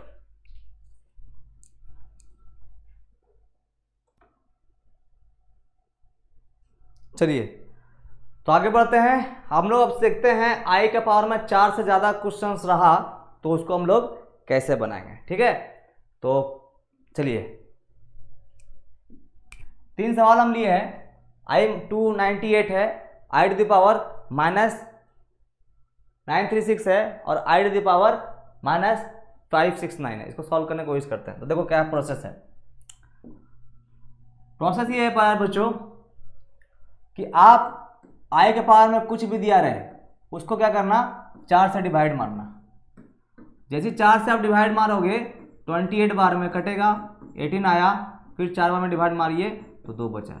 इसका मतलब ये हो गया कि 298 को हम लिख सकते हैं 4 × 74 और +2। ध्यान दीजिएगा कि ये नंबर जो शेषफल बचेगा यानी जो रिमाइंडर बचेगा वो हमेशा क्या रहेगा, 4 से छोटा रहेगा। 4 नहीं हो सकता है ना, 0 हो जाएगा। 4 से छोटा रहेगा या तो 0 या तो 1 या तो 2 या तो 3। 0 मिला तो कोई दिक्कत नहीं है, 4 मिला भी कोई दिक्कत नहीं है, लेकिन 2 3 1 में कुछ सोचना है, ठीक है। तो ये हमेशा यहाँ पे क्या मिलने वाला है, 1 2 3 मिलने वाला है। तो ये समझ में आया। तो अब देखिएगा 298 को हम लोग ऐसे लिख सकते हैं, चलिए लिख सकते हैं, कोई दिक्कत नहीं। तो ये जो हम लोग 298 दिख रहा है इसको हम लोग लिख सकते हैं 4 × 74 और +2, यहाँ लिख दिए। अब इसको थोड़ा ब्रेक करेंगे। कैसे ब्रेक करेंगे तो देखिएगा, इसको ब्रेक कर सकते हैं i के पावर में 4 × 74 और इंटू i के पावर में स्क्वायर। कैसे कर दिए सर, तो ऐसे किए, देखो x के पावर में a है और इंटू एक्स के पावर में b है, तो आप क्या लिखते हो, x के पावर में a + b।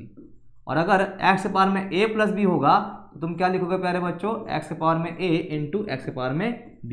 यानी आप क्या कर सकते हैं, पावर को जब एडिशन में होगा तो आप बेस सेम करके पावर को अलग अलग कर सकते हैं, या बेस सेम होता है तो पावर क्या होता है, ऐड होता है। तो जब पावर ऐड हो सकता है तो पावर को अलग भी किया जा सकता है बेस सेम करके। तो हमने क्या किया, पावर को अलग किया बेस सेम करके। तो यहाँ देख सकते हैं बेस सेम हो गया, दोनों का पावर अलग हो गया, यानी एडिशन में था ना ये और ये एडिशन में था, तो पावर को अलग करके बेस को अलग अलग कर दिए, ठीक है। तो ये इधर से ये इधर हो गया। अब देखो ध्यान से, आप ही बताओ i के पावर में 4 है, तो i के पावर में 4 है तो हम लोग ऐसे लिख सकते हैं इसको, i के पावर में 4 पर पावर में 74 इंटू i इसका वैल्यू कितना होता है प्यारे बच्चों, -1। अब तुम ही बताओ i के पावर में 4 का वैल्यू कितना होता है, 1 होता है। तो 1 पूरा हो गया ये, तो 1 × -1 तो क्या गया प्यारे बच्चों, -1। उम्मीद करता समझ में आया।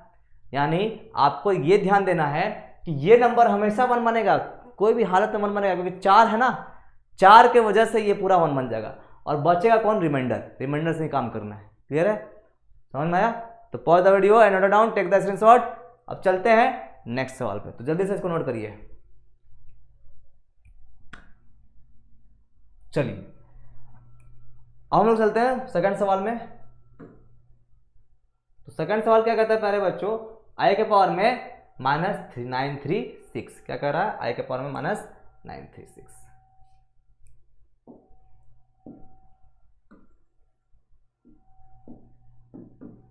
देखिए माइनस होगा तो क्या करना, नीचे ले आना, पॉजिटिव बना देना, पावर को पॉजिटिव बना देना।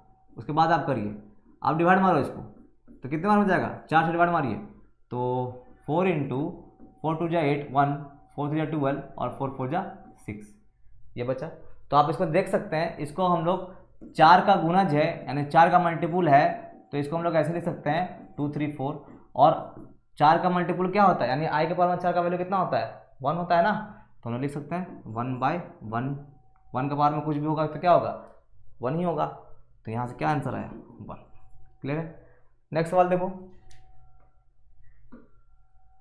नेक्स्ट सवाल में क्या आ रहा है बच्चों, नेक्स्ट सवाल में दे रहा है i के पावर में -569। तो नीचे ले आइए, 1/i के पावर में 569 नीचे ले आए। नेक्स्ट क्या करेंगे, डिवाइड मारेंगे इसको 4 से, तो 4 से डिवाइड मारिए, तो 4 एकम 4, 4 तक 16, 4 दूनी 8 और प्लस 1 ये बचा। ठीक है, तो इसको हम लिख सकते हैं ऐसे 1 बाय, ये पूरा 1 हो गया, ऐसे भी देखो ये पूरा 1 है, क्या बचा आई बचा। तुम डायरेक्ट लिखो या फिर लॉन्ग करके लिखो, तुम पे डिपेंड है। I4 पे कितना हो गया 142 आई इंटू आई फिर पावर में 1, तो कितना क्या पावर बच्चों, ये 1 हो गया ना, ये 1 हो गया पूरा खत्म। नीचे क्या बचा 1 बाई आई। क्या यहीं पे छोड़ना है? नहीं, यहाँ पे नहीं छोड़ना है, आपको आई से मल्टीप्लाई ऊपर और नीचे कर देना है। तो यहाँ क्या हो गया -1, आंसर क्या आया -i। आप जानते हैं ना 1 बाई का वैल्यू कितना होता है -i। तो उम्मीद करता हूं आपको ये 3 सवाल समझ में आया होगा। तो pause the video, note down and take the screenshot. चलते हैं नेक्स्ट टॉपिक पे।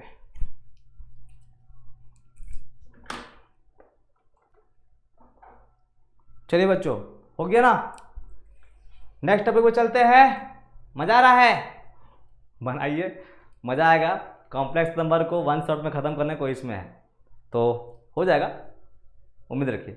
चलिए लास्ट बात करते हैं हम लोग इस पर।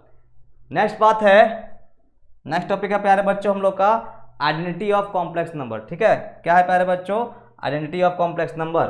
तो चलिए इस पे बात करते हैं, identity of complex number. Topic क्या है? Identity of complex number. ठीक है,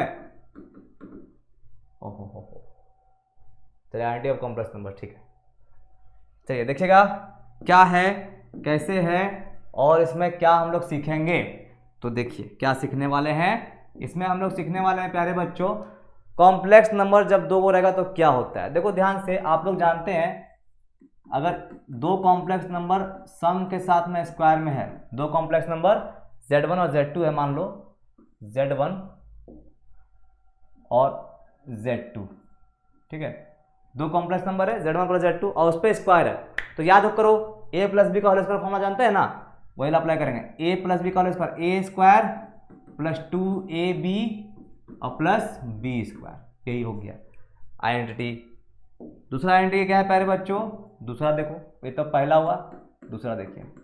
अगर आपको दो कॉम्प्लेक्स नंबर माइनस में दिया गया, उसका स्क्वायर करने बोलेगा तो क्या लिखोगे? Z1 का स्क्वायर माइनस 2 Z1 Z2 और प्लस Z2 का स्क्वायर। क्लियर है? नेक्स्ट बात करते हैं थर्ड में। थर्ड में प्यारे बच्चों दिया गया है क्या, जब आपको दो कॉम्प्लेक्स नंबर एडिशन में हो, दो कॉम्प्लेक्स नंबर एडिशन में हो और पूछ दे क्यूब में, तो क्या आंसर है? याद करो a cube plus a plus b का होल क्यूब वाला फॉर्मूला। तो a cube plus 3a square b plus 3a b square plus b cube, यही होता है ना फॉर्मूला। नेक्स्ट 4 का बात करते हैं। 4 नंबर में क्या है प्यारे बच्चों? तो 4 नंबर में आ जाएगा हम लोग का यही नेगेटिव में। अगर यही नेगेटिव में रहेगा तो क्या लिखेंगे? A cube minus 3a square b plus 3a b square और माइनस बी क्यू। क्लियर है? लास्ट बात करेंगे, जब आपको दिया रहे कुछ इस प्रकार 5 नंबर दे दे Z1 का स्क्वायर माइनस Z2 का स्क्वायर, ये बोले सॉल्व करने के लिए, तो आप देख सकते हैं ए स्क्वायर माइनस बी स्क्वायर है, तो क्या लिखेंगे? ए प्लस बी इंटू ए माइनस बी। क्लियर है? तो इसी को बोलते हैं आइडेंटिटी ऑफ कॉम्प्लेक्स नंबर। ये 5 आइडेंटिटी है, इसको नोट डाउन कर लीजिए, अच्छे से लिखिएगा क्योंकि इस पे बहुत सारे सवाल बनते हैं। तो pause the video, note down, take the screenshot जल्दी से।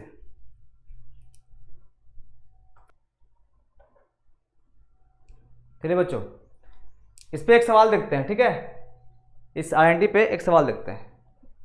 सवाल क्या है? एक्सप्रेस 4 माइनस 3i का whole cube in the form of a plus i b, यानी इस कॉम्प्लेक्स नंबर को a प्लस आई बी के फॉर्म में लिख के दिखाइए, यानी कॉम्प्लेक्स नंबर बना के दिखाइए। तो चलिए सॉल्व करते हैं इसको हम लोग। क्या है बच्चों? देखो 4 माइनस 3i का होल क्यूब, तो आप अपने अभी पढ़ा था a माइनस बी का होल क्यूब, आप ब्रेक कर सकते हैं ए क्यू प्लस बी क्यू वाला फॉर्मूला में। ठीक है, तो हम लोग लिखते हैं क्या है? A cube minus 3a square b, ठीक है, प्लस 3a बी स्क्वायर और minus b cube, minus b cube, ठीक है। A cube minus 3a² b plus 3ab² और माइनस बी क्यू, इसको हम लोग सॉल्व करते हैं। तो 4 का क्यूब कितना 64 माइनस 4 चक 16 3 48, 48 3 3 9, 48 गुना 9, 9 72 बाद में 7, 9 चक 36 और 7 43, 432 आई, ठीक है। 3 3 9, 9 चक 36 और 36 चौके हो जाता है 4 चक 24, 4 में 2 चाहते पर 2 14, थोड़ा सा गड़बड़ा रहा है। 4 चक 16 3 48, 48 तिया 8 24 के 4, हाथ में 2 चाहते पर 144 आएगा, ठीक है। 144 कितना आंसर आ रहा है बच्चों इसका, सॉरी इसका आ रहा है 144, 144 आई। नेक्स्ट बात करते हैं 3 तिया 9, 9 चक 36, 4 तिया 12 9 108, 108 आई स्क्वायर, और इसका क्या आएगा 3 दिन होते 27, 27 27 आई क्यू, आई क्यू। चलिए यहाँ तक क्लियर है। फॉर्मूला में ब्रेक किए और गुना कर दिए। गुना करने के बाद देखो नेक्स्ट क्या करने वाला है। 64 तो इधर ठीक है, 144 आई ठीक है, और इधर क्या हो गया, इधर हो गया देखो आई स्क्वायर क्या बन जाएगा, माइनस बनेगा ना, आई स्क्वायर माइनस बन जाएगा तो क्या हो जाएगा माइनस 108, ठीक है। यहाँ देखो आई क्यू क्या है, आई क्यू का वैल्यू आपको पता होना चाहिए कि आई क्यू वैल्यू हम लोग निकाले थे क्या, माइनस आई होता है। हम लोग पहले भी पीछे देखे थे आई क्यू का वैल्यू माइनस आई होता है, तो जैसे माइनस आई होगा तो क्या हो गया प्लस 27 आई। तो क्या बन गया प्यारे बच्चों, देखो रियल पार्ट और इमेजिनरी पार्ट चेक करो, ये हो गया हम लोग का इमेजिनरी पार्ट और ये हो गया हम लोग का रियल पार्ट, ठीक है। तो रियल रियल के साथ, इमेजिनरी इमेजिनरी के साथ, तो रियल रियल के साथ, यानी क्या होगा दोनों सब्ट्रैक्ट होगा, तो दोनों सब्ट्रैक्ट करेंगे तो क्या आएगा 8 में 4 गया 4, 10 में 6 गया तो 4, 44 नेगेटिव में। और इसको साथ करते हैं तो ये दोनों क्या है प्लस माइनस में घटेगा, घटेगा तो कितना देगा माइनस 14 में 7 गया तो 7 और 13 में से 2 गया तो 11। तो यही हुआ a प्लस आई बी, जहाँ पे ये क्या हुआ, ये हम लोग का हो गया रियल पार्ट और ये हो गया इमेजिनरी पार्ट, ठीक है। क्लियर है। तो इसको हम लोग एक्सप्रेस कर दिए a प्लस आई बी के फॉर्म में, a प्लस आई बी। आप पूरा बढ़िया से लिखना था, प्लस लिख के माइनस कर दिए कोई दिक्कत नहीं, वो भी सही है, ठीक है। तो pause the video, note down, take the screenshot. चलते हैं अपने नेक्स्ट टॉपिक के, जो भी है, जो कि है मॉडुलस, ठीक है। जल्दी से नोट करिए। चलिए बात करते हैं मॉडुलस ऑफ कॉम्प्लेक्स नंबर। किसे बात करेंगे पहले बच्चों, modulus of complex number. Complex number का मॉडुलस के बारे में बात करेंगे। ये क्या होता है, देखो इसको हम लोग कैसे लिखते हैं और कैसे डिनोट करते हैं। तो इसको डिनोट करने का तरीका जो है प्यारे बच्चों, वो है z पर मॉड। इसको मत मॉड मत पढ़िएगा, मॉडुलस पढ़िएगा, क्योंकि मॉड आप जानते हैं एक मॉड क्या होता है। जैसे कि अगर हम बोले मॉड का काम क्या होता है, -4 है तो ये क्या करता है +4 बना देता है। ये वाला नहीं है, ये मॉड है, वो मॉडुलस है, ठीक है। तो मॉडुलस और मॉड में डिफरेंस है, ये मत समझिएगा। तो z का मॉड दे रहा है, तो ये कैसे बनेगा और कैसे इसको हम लोग लिखते हैं तो वो देखिएगा। अगर आपको दिया गया है z, यानी मॉडुलस निकालने बोल दिया, क्या निकालने बोल दिया, मॉडुलस निकालने बोल दिया, तो आप क्या लिखोगे, लेट कर लो कोई भी complex number x plus i Y. अब बोला है इसका मॉडुलस निकालने के लिए, तो इसका मॉडुलस का फॉर्मूला क्या होता है प्यारे बच्चों, रियल यानी रियल पार्ट का स्क्वायर और प्लस इमेजिनरी पार्ट का स्क्वायर कर दीजिएगा, अंडर रूट में डाल दीजिएगा। यही इसका क्या हो गया, main formula of complex number, main formula of complex number. इस पर एक सवाल दे रहे हैं, देखिएगा एक सवाल है एग्जाम्पल में, मान लो z बराबर दिया है आपको 3 + 7i। अब बोला है z का मॉड निकालिए, तो क्या करोगे, 3 का स्क्वायर प्लस 7 स्क्वायर रूट के अंदर डाल दो, 9 + 49 तो कितना हो गया 58, ठीक है। 49 और 9 58, तो 2 से गुना होगा तो 2 4 और 2 4 8। अगर बाहर निकलता तो निकाल दीजिए, नहीं तो रहने दीजिए, ठीक है। 29 2 58 नहीं बाहर निकलने दो, तो ये हो गया। और अगर एक सवाल और लें कुछ इस प्रकार से, z = 5 - 25 और 12i, ठीक है। इसको बोला मॉड निकालिए, तो कैसे करेंगे, 5 का स्क्वायर प्लस -12 का स्क्वायर अंडर रूट। तो क्या आ गया प्यारे बच्चों 25 और प्लस 144 कितना हो गया 169। तो इसको हम सॉल्व करेंगे तो क्या आ जाएगा 13 आंसर। क्लियर है। तो ये हुआ मॉडुलस। तो उम्मीद करते हैं मॉडुलस समझ में आया होगा। तो pause the video and note it down और टेक द स्क्रीनशॉट।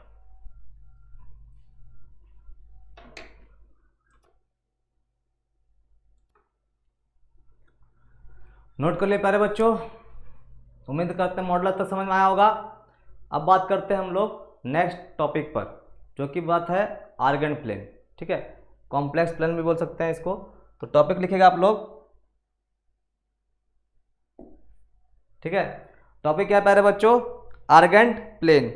ठीक है, या पोलर फॉर्म बोल सकते हैं, यहाँ से पोलर फॉर्म भी निकलता है। तो पहले आर्गेंट प्लेन को समझ लेते हैं, उसके बाद पोलर फॉर्म हम लोग भी बोलते हैं, polar form of the complex number. ठीक है, तो टॉपिक लिखेगा polar representation of the complex number. क्या है टॉपिक प्यारे बच्चों पोलर रिप्रेजेंटेशन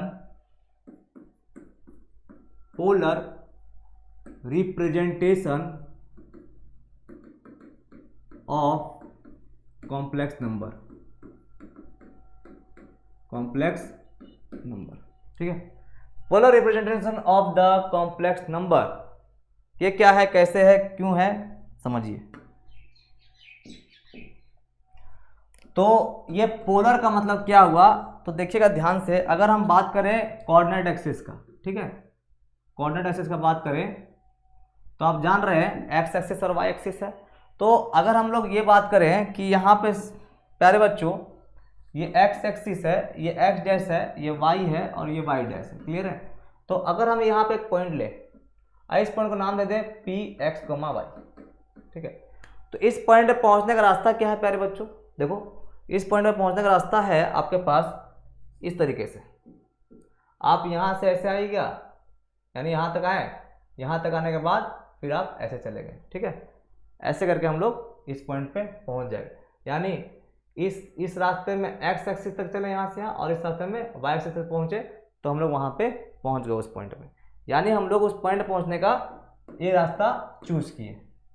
ठीक है, तो जैसे हम लोग यहाँ से, जैसे हम लोग ऐसे आना स्टार्ट किए, सपोज दैट ऐसे आए और ऐसे चले गए, इस पॉइंट पर आ गए। तो यही पॉइंट पहुंचने के लिए हम लोग रास्ता अपनाए ऐसे। तो ये रास्ता वहां पॉइंट पे जाने के लिए आया। ठीक है, तो यही रास्ता से एक और तरीके से जा सकते हैं हम लोग, बाय दिस, ऐसे भी तो जा सकते हैं।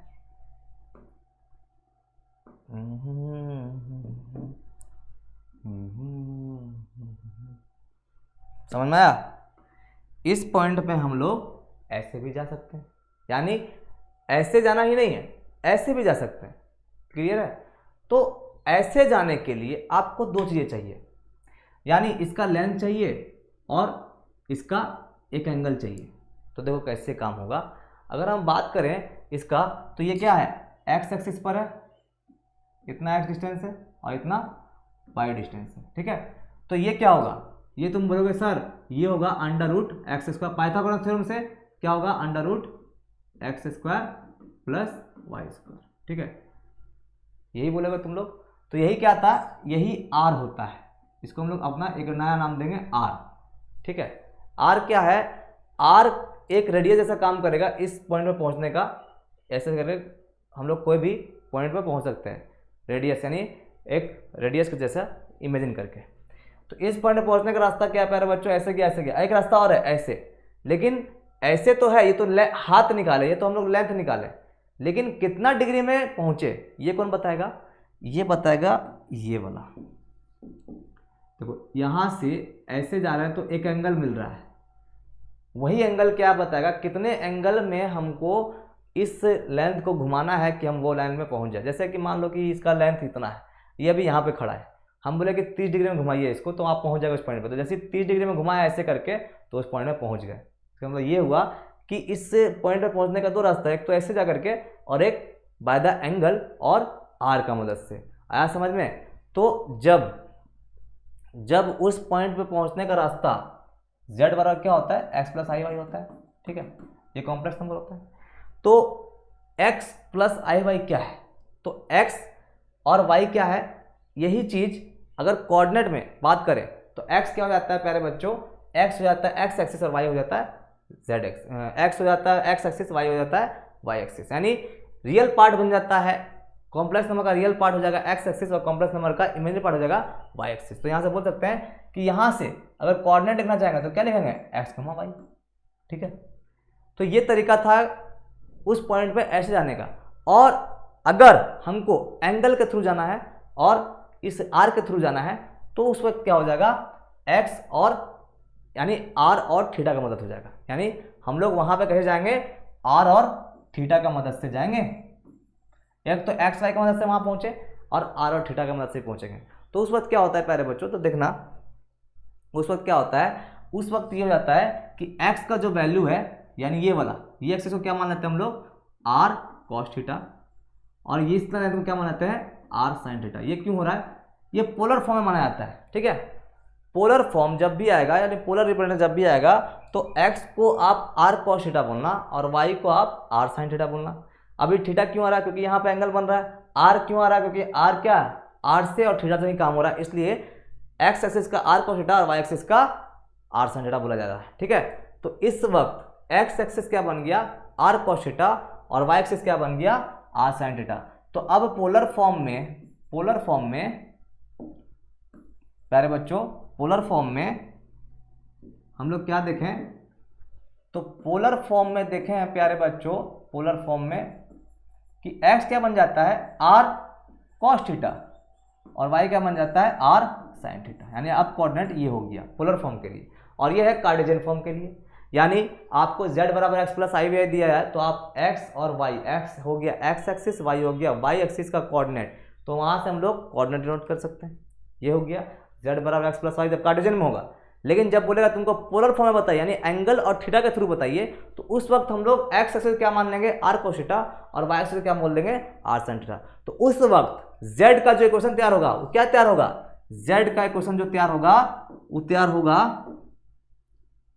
प्यारे बच्चों, z का जो इक्वेशन बनेगा वो बनेगा, देखो z बराबर क्या था, x प्लस आई वाई था, तो x जगह क्या रखेंगे, r cos थीटा रख दीजिए, r cos थीटा, और प्लस y की जगह क्या रख देंगे, r sin थीटा रख देंगे, तो i r sin थीटा। तो यहां से क्या हो गया, r कॉमन निकाल लीजिए, तो क्या हो गया, cos theta plus i sin theta. मतलब आप समझ गए कि आपका पोलर फॉर्म का इक्वेशन तैयार हो चुका है। पोलर फॉर्म का इक्वेशन यही है। ठीक है, जहां पे अगर कॉम्प्लेक्स नंबर कार्टेशियन पूछेगा तो z बराबर एक्स प्लस आई वाई, अगर कॉम्प्लेक्स नंबर पूछ दे आपसे पोलर फॉर्म में तो क्या लिखेगा, z बराबर r into cos theta plus i sine theta. अब कॉम्प्लेक्स नंबर पोलर फॉर्म में लिखने के लिए दो चीज़ों की जरूरत पड़ेगा, एक तो r का और एक थीटा का। तो r और थीटा कैसे निकालेंगे, तो ध्यान दीजिएगा r और थीटा कैसे निकलेगा। और r थीटा क्या बोल रहे हैं, r तो हम लोग एज ए मॉडुलस ट्रीट करेंगे, क्योंकि आप देख सकते हैं कि हम लोग जानते थे z का वैल्यू अगर x प्लस आई वाई है तो z मॉड का वैल्यू कितना होता है प्यारे बच्चों, x square plus y square. ये मॉडुलस पढ़ाए थे आप लोग को पीछे में ही, z बराबर under root x square plus y square.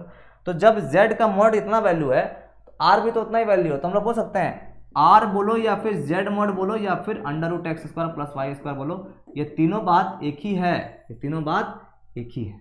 Clear है, तो ये हो गया r निकालने का तरीका। r आप ऐसे निकालना। अब बात करते हैं थीटा। तो थीटा क्या है, थीटा का नाम क्या है प्यारे बच्चों, तो थीटा का नाम है, थीटा को हम लोग बोलते हैं आर्गुमेंट ऑफ जेड। क्या बोलते हैं प्यारे बच्चों, आर्गुमेंट ऑफ जेड। आप देख सकते हैं कि थीटा यहां पर है और आर यहां पर है, तो आर और थीटा का मदद से हम लोग इक्वेशन तैयार कर देंगे किसका, कॉम्प्लेक्स नंबर का, जिसमें दो चीजें की जरूरत पड़ेगी, एक तो आर का और एक थीटा का।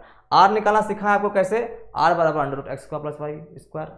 और एक्स वाई कैसे आएगा, एक्स वाई आपको क्वेश्चन में दिया रहेगा, जेड बराबर एक्स प्लस आई वाई करके दिया रहेगा, वहां से आप एक्स और वाई रिलेट करके आर का वैल्यू लिख दीजिएगा। क्लियर है, चलिए अब बात करते हैं आगे। तो इतना नोट डाउन करिए, फिर हम लोग आगे बढ़ेंगे। ठीक है, इसको अच्छा से समझ करके नोट डाउन करिएगा। ये हो गया हम लोग का normal Cartesian equation complex number का, ये हो गया पोलर इक्वेशन कॉम्प्लेक्स नंबर का। पोलर इक्वेशन तैयार करना यानी इससे ये कन्वर्ट करना है, तो इससे ये कन्वर्ट करने के लिए हमको आर और थीटा चाहिए। आर कौन देगा, यही दोनों देगा, एक्स और वाई की वजह से ही आर निकलेगा। और थीटा कौन देगा, थीटा के लिए अब बात करेंगे how to find the argument of z. तो नोट डाउन करिए जल्दी से। चलिए अब बात करते हैं थीटा पर। तो how to find the theta, ठीक है। टॉपिक है प्यारे बच्चों, how to find theta. Theta कैसे निकालेंगे, ठीक है। चलो समझिए वो थीटा ही है, थीटा। इसको हम कट कर दे रहे हैं, ठीक है। How to find theta. Theta हम लोग कैसे निकालेंगे, देखिएगा थीटा क्या निकालने का तरीका है।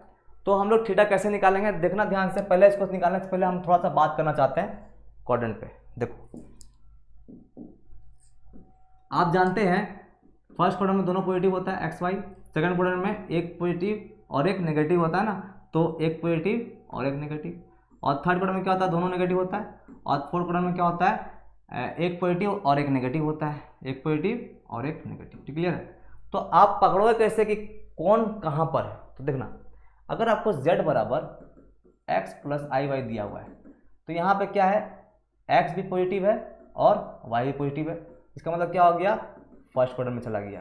किस में चला गया, फर्स्ट क्वाड्रेंट में। ऐसे फाइंड करिएगा, ठीक है। फर्स्ट क्वाड्रेंट सेकंड क्वाड्रेंट कैसे जाना है, ये होगा पहला बात। चलिए नेक्स्ट बात करते हैं। अगर z आपको ऐसा दिया रहे minus x plus i Y, तो आप क्या बोलोगे सर माइनस और प्लस, यानी कौन सा क्वाड्रेंट है प्यारे बच्चों, माइनस प्लस कौन सा क्वाड्रेंट है, सेकंड क्वाड्रेंट है। यानी हम लोग का बात किस पे होगा, सेकंड क्वाड्रेंट पे, ठीक है। ये क्वाड्रेंट में जाना सिखा रहा है, क्यों इसे बताएंगे अभी तुरंत, ठीक है। नेक्स्ट क्या है प्यारे बच्चों, थर्ड। तो थर्ड में क्या है प्यारे बच्चों कि z बराबर अगर आपको दिया है माइनस एक्स माइनस आई वाई, तो आप क्या बोलोगे कि सर नेगेटिव x भी है और नेगेटिव y भी है। इसका मतलब क्या है, थर्ड क्वाड्रेंट है। क्या है प्यारे बच्चों, थर्ड क्वाड्रेंट है।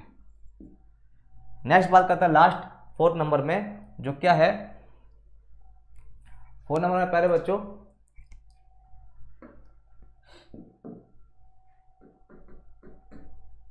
z बराबर अगर हमको दे दे x माइनस आई वाई, तो आप देख सकते हैं एक पॉजिटिव है और एक नेगेटिव है। इस कंडीशन में क्या बोलेंगे हम लोग, फोर्थ क्वाड्रेंट में बात हो रहा है। किस पे बात हो रहा है, फोर्थ क्वाड्रेंट में बात हो रहा है, ठीक है। चलिए ये तो हो गया क्वाड्रेंट समझना, यानी कॉम्प्लेक्स नंबर देख के बता सकते हैं किस क्वाड्रेंट में हम लोग काम कर रहे हैं। कॉम्प्लेक्स नंबर देख के बता सकते हैं आप किस क्वाड्रेंट में काम कर रहे हैं। ये हो गया क्वाड्रेंट के बाद। अब बात करते हैं हम लोग थीटा पर, वापस आते हैं, ठीक है। तो थीटा कैसे निकलता है, तो थीटा निकालने के लिए पहले हम लोग अल्फा निकालते हैं, यानी एक्यूट एंगल निकालते हैं, ठीक है। तो पहले क्या पढ़ेंगे हम लोग, एक्यूट एंगल के बारे में पढ़ेंगे। तो यहाँ पे ध्यान रखिएगा, ये तो हम लोग का क्लियर हो गया इतना, ये साइड कर रखिएगा ये कंसेप्ट को। अब हम लोग बात करते हैं थीटा पर। तो थीटा निकालने के लिए बच्चों आपको हमेशा क्या करना पड़ेगा, अल्फा निकालना पड़ेगा। यानी अल्फा क्या होगा, अल्फा हम लोग का एक्यूट एंगल होगा, यानी अल्फा क्या होगा, एक्यूट एंगल होगा, ठीक है। और थीटा तो हम बताए थे, थीटा क्या है, आर्गुमेंट ऑफ जेड है। थीटा क्या है, आर्गुमेंट ऑफ जेड, ठीक है। चलिए थीटा निकालने से पहले आपको अल्फा निकालना होगा, ध्यान रखिएगा, ठीक है। तो अल्फा कैसे निकलेगा, तो अल्फा निकालने के लिए हम लोग क्या करेंगे प्यारे बच्चों, अल्फा निकालने के लिए नॉर्मल फॉर्मूला यूज करेंगे, जो कि tan alpha is equal to होता है imaginary z, imaginary part of z और रियल पार्ट ऑफ जेड, ठीक है, और उसका मॉडुलस। ये हो गया अल्फा निकालने का फॉर्मूला। सपोज दैट एक हम क्वेश्चन लेते हैं, z बराबर √3 और प्लस आई, ठीक है। तो आप देख सकते हैं आप z बराबर √3 प्लस आई है। तो देखो ध्यान से, यहाँ पे आपको इमेजिनरी z क्या दिखाई दे रहा है, 1 दिखाई दे रहा है ना, और रियल z क्या दिखाई दे रहा है, √3। यानी आप देख सकते हैं यहाँ पर कि आपको इमेजिनरी z इमेजिनरी z 1 दिखाई दे रहा है और रियल z आपको √3 दिखाई दे रहा है। तो हम लोग tan अल्फा कैसे निकाल सकते हैं, तो tan अल्फा के लिए हम लोग क्या करेंगे, लिखेंगे ना, इमेजिनरी z कितना है 1 और रियल z कितना है √3 अब मॉड। तो यहाँ से क्या है प्यारे बच्चों, tan अल्फा का वैल्यू √1/√3, 1/√3 आया ना। आप बताओ 1/√3 tan में कहाँ मिलता है, tan 30 डिग्री में ना, कितना मिलेगा टेन 30 लेंगे तो टेन अल्फा इक्वल टू क्या हो गया, टेन 30 डिग्री। तो अल्फा का वैल्यू कितना आ गया, 30 डिग्री। तो समझ सकते हैं अल्फा कैसे निकालना है, ठीक है। तो क्लियर होगा अल्फा कैसे निकलेगा। तो पहले आर निकालना, आर निकालने के लिए क्या होगा, x square plus y square. उसके बाद चेक क्या करना है, क्वाड्रेंट चेक करना, किस क्वाड्रेंट में हम लोग जा रहे हैं। उसके बाद फिर क्या करना, थर्ड स्टेप में आप अल्फा निकालना, टेन अल्फा का फॉर्मूला की मदद से। अल्फा निकालने के बाद हम लोग एक चार्ट और पढ़ेंगे जो किस पर डिपेंड होगा, थीटा निकालने पे। क्लियर है। तो pause the video, note down, take the screenshot. चलिए लास्ट स्टेप है, एक चार्ट हम बना रहे हैं तो इस प्रकार से है।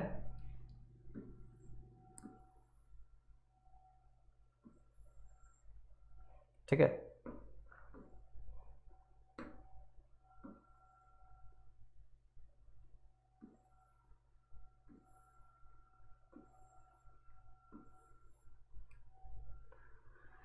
इसमें देखिएगा एक बात हम करना चाहते हैं, इसमें क्या होगा, इसमें हम दो घर बनाने वाले हैं। एक तो हम लोग बना रहे हैं अल्फा के लिए, यानी आपको ये देखना है कि कौन सा क्वाड्रेंट कहाँ पे लाई कर रहा है, ये भी देखना है। साथ ही साथ ये भी देखना है कि हम लोग को थीटा तो मिल रहा है, क्या अल्फा भी मिल रहा है, यानी अल्फा मिलेगा तभी थीटा मिलेगा। तो अगर यहाँ चार बात होगी, क्वाड्रेंट का बात होगा, क्वाड्रेंट चार तरह का होता है, और यहाँ पे आर्गुमेंट ऑफ जेड यानी थीटा, थीटा का बात होगा, रिलेशन देखेंगे। अगर क्वाड्रेंट फर्स्ट क्वाड्रेंट होगा, फर्स्ट क्वाड्रेंट में आपको जा रहा है, तो आप क्या करोगे, अल्फा यानी थीटा का निकालना है तो अल्फा को ही क्या बोल दोगे, थीटा। थीटा निकालना है तो थीटा को ही अल्फा हम लोग बोल देंगे, थीटा को ही क्या बोलेंगे, अल्फा, यानी अल्फा को ही थीटा बोल देंगे फर्स्ट क्वाड्रेंट के लिए। सेकंड क्वाड्रेंट जब जाएंगे, अगर सेकंड क्वाड्रेंट में चले गए तो उस वक्त क्या करेंगे, थीटा को हम लोग कैसे लिखेंगे, पाई माइनस अल्फा करके लिखेंगे, यानी अल्फा फाइंड करने के बाद इसमें रख देंगे, थीटा आ जाएगा। नेक्स्ट थर्ड क्वाड्रेंट में क्या करेंगे, तो थर्ड क्वाड्रेंट में प्यारे बच्चों थीटा की जगह क्या लिखेंगे, minus pi minus alpha, minus pi minus alpha. और फोर्थ क्वाड्रेंट में क्या करेंगे प्यारे बच्चों, फोर्थ क्वाड्रेंट में हम लोग थीटा को क्या ले लेंगे, माइनस अल्फा, यानी अल्फा निकाल लेंगे और नेगेटिव कर देंगे तो फोर्थ क्वाड्रेंट का आंसर आ जाएगा। क्लियर है। अब इतना चीज़ होने के बाद तो आर्गुमेंट कैसे लिखना है और कैसे इसको फाइंड करना है, कैसे क्या करना है, ये एक सवाल से समझ में आएगा। तो हम लोग सवाल को ही बनाएंगे। तो उम्मीद करते हैं आपको इतना बात समझ में आएगा। पहला बात क्या करना है, पहला बात आपको करना है आर खोजना है। सबसे पहले एक्स और वाई का मदद से हम लोग आर खोज लेंगे। आर निकालने के लिए सिखाए थे अंडर रूट एक्स का प्लस वाई स्क्वायर।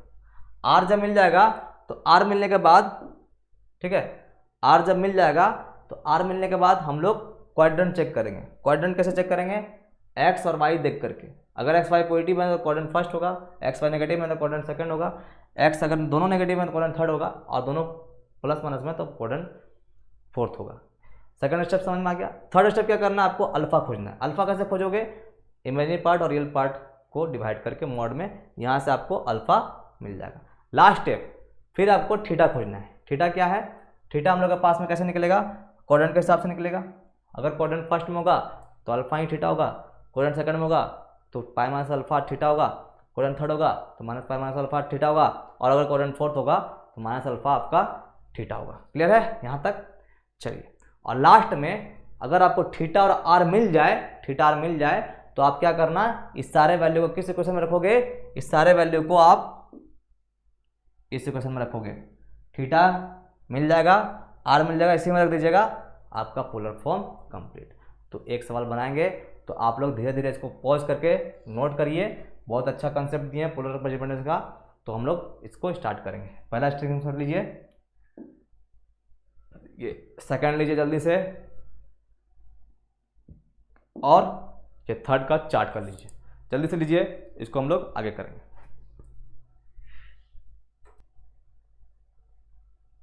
चलिए बच्चों, एक क्वेश्चन उठाते हैं, ठीक है, सब कुछ दिमाग में फिट है ना। चलिए अब इस पे सवाल बनाते हैं। चलिए एक क्वेश्चन उठाते हैं, फाइंड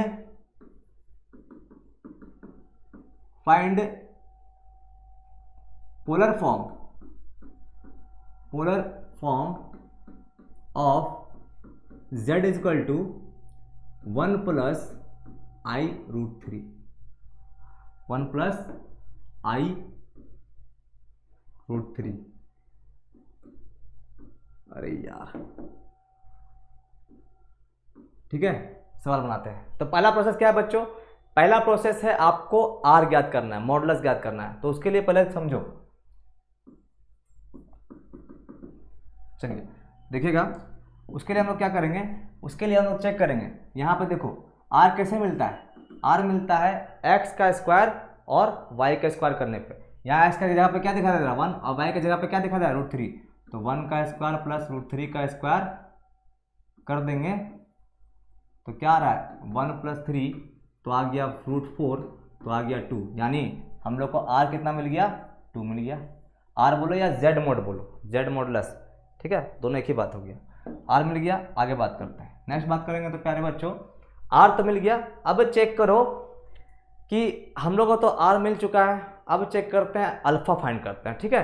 तो आप देख सकते हैं हम लोग के पास इमेजनरी z क्या दिखाई दे रहा है, रूट 3 है, और रियल z क्या दिखाई दे रहा है प्यारे बच्चों, 1, ठीक है।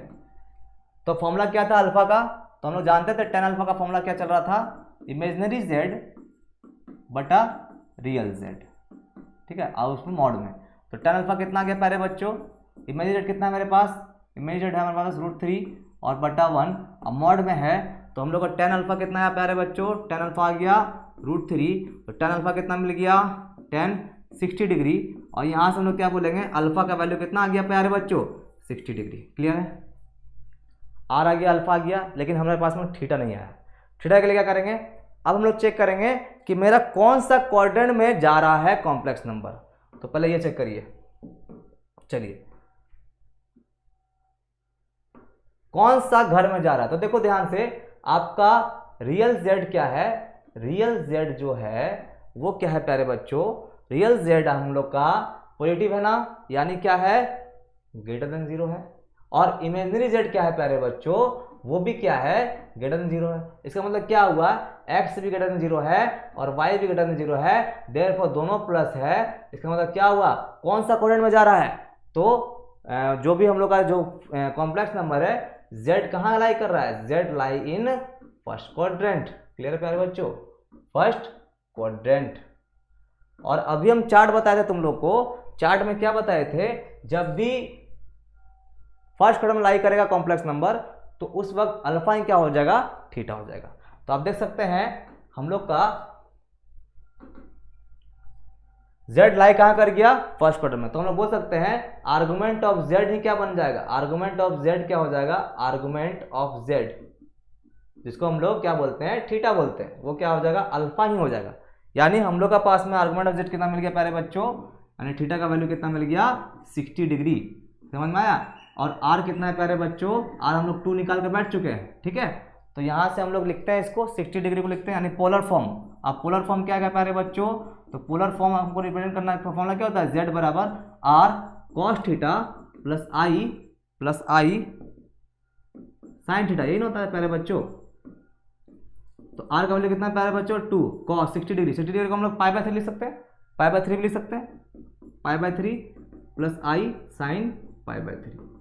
इसको तोड़ मत देना, यही हम लोग का फाइनल आंसर है पोलर फॉर्म में। क्लियर है, तो उम्मीद करता है आपको समझ में आएगा। फर्स्ट स्टेप क्या था, फर्स्ट स्टेप था r ज्ञात करिए। सेकंड स्टेप क्या था, सेकंड स्टेप था अल्फा ज्ञात करिए, इमेजिनरी जेड और रियल जेड से मान करके। इमेजिनरी जेड रियल जेड कहाँ से मिलता है, क्वेश्चन में मिलता है, क्वेश्चन में छिपा हुआ है। उसके बाद नेक्स्ट स्टेप क्या था, नेक्स्ट स्टेप था आपको पता करना है कौन सा घर पे जा रहा है। तो कौन सा घर पे जा रहा था, फर्स्ट क्वाड्रेंट में। उसके बाद चार्ट देखना है आपको, पीछे वाला ये चार्ट बता रहा था कि आपको अगर फर्स्ट क्वाड्रेंट में जाएगा तो थीटा का वैल्यू कितना होगा, अल्फा होगा। क्लियर है, तो हम लोग यहाँ तक पहुँचे। पहुँचने के बाद फर्स्ट क्वाड्रेंट में जा रहा था तो थीटा ही अल्फा हो गया, 60 डिग्री मिल गया। और पोलर फॉर्म का इक्वेशन पता है आपको, क्या पता है, z r cos theta plus i sin theta, उसमें रख दिए हम लोग थीटा का वैल्यू को। तो क्या मिल गया हम लोग के पास, polar equation of the complex number. तो ये हुआ पोलर इक्वेशन, नहीं ये है Cartesian equation of complex number, और ये है polar equation of the complex number. हमने क्या किया, कार्टेशियन को पोलर में कन्वर्ट किया। ठीक है, तो pause the video, note down and take the screenshot.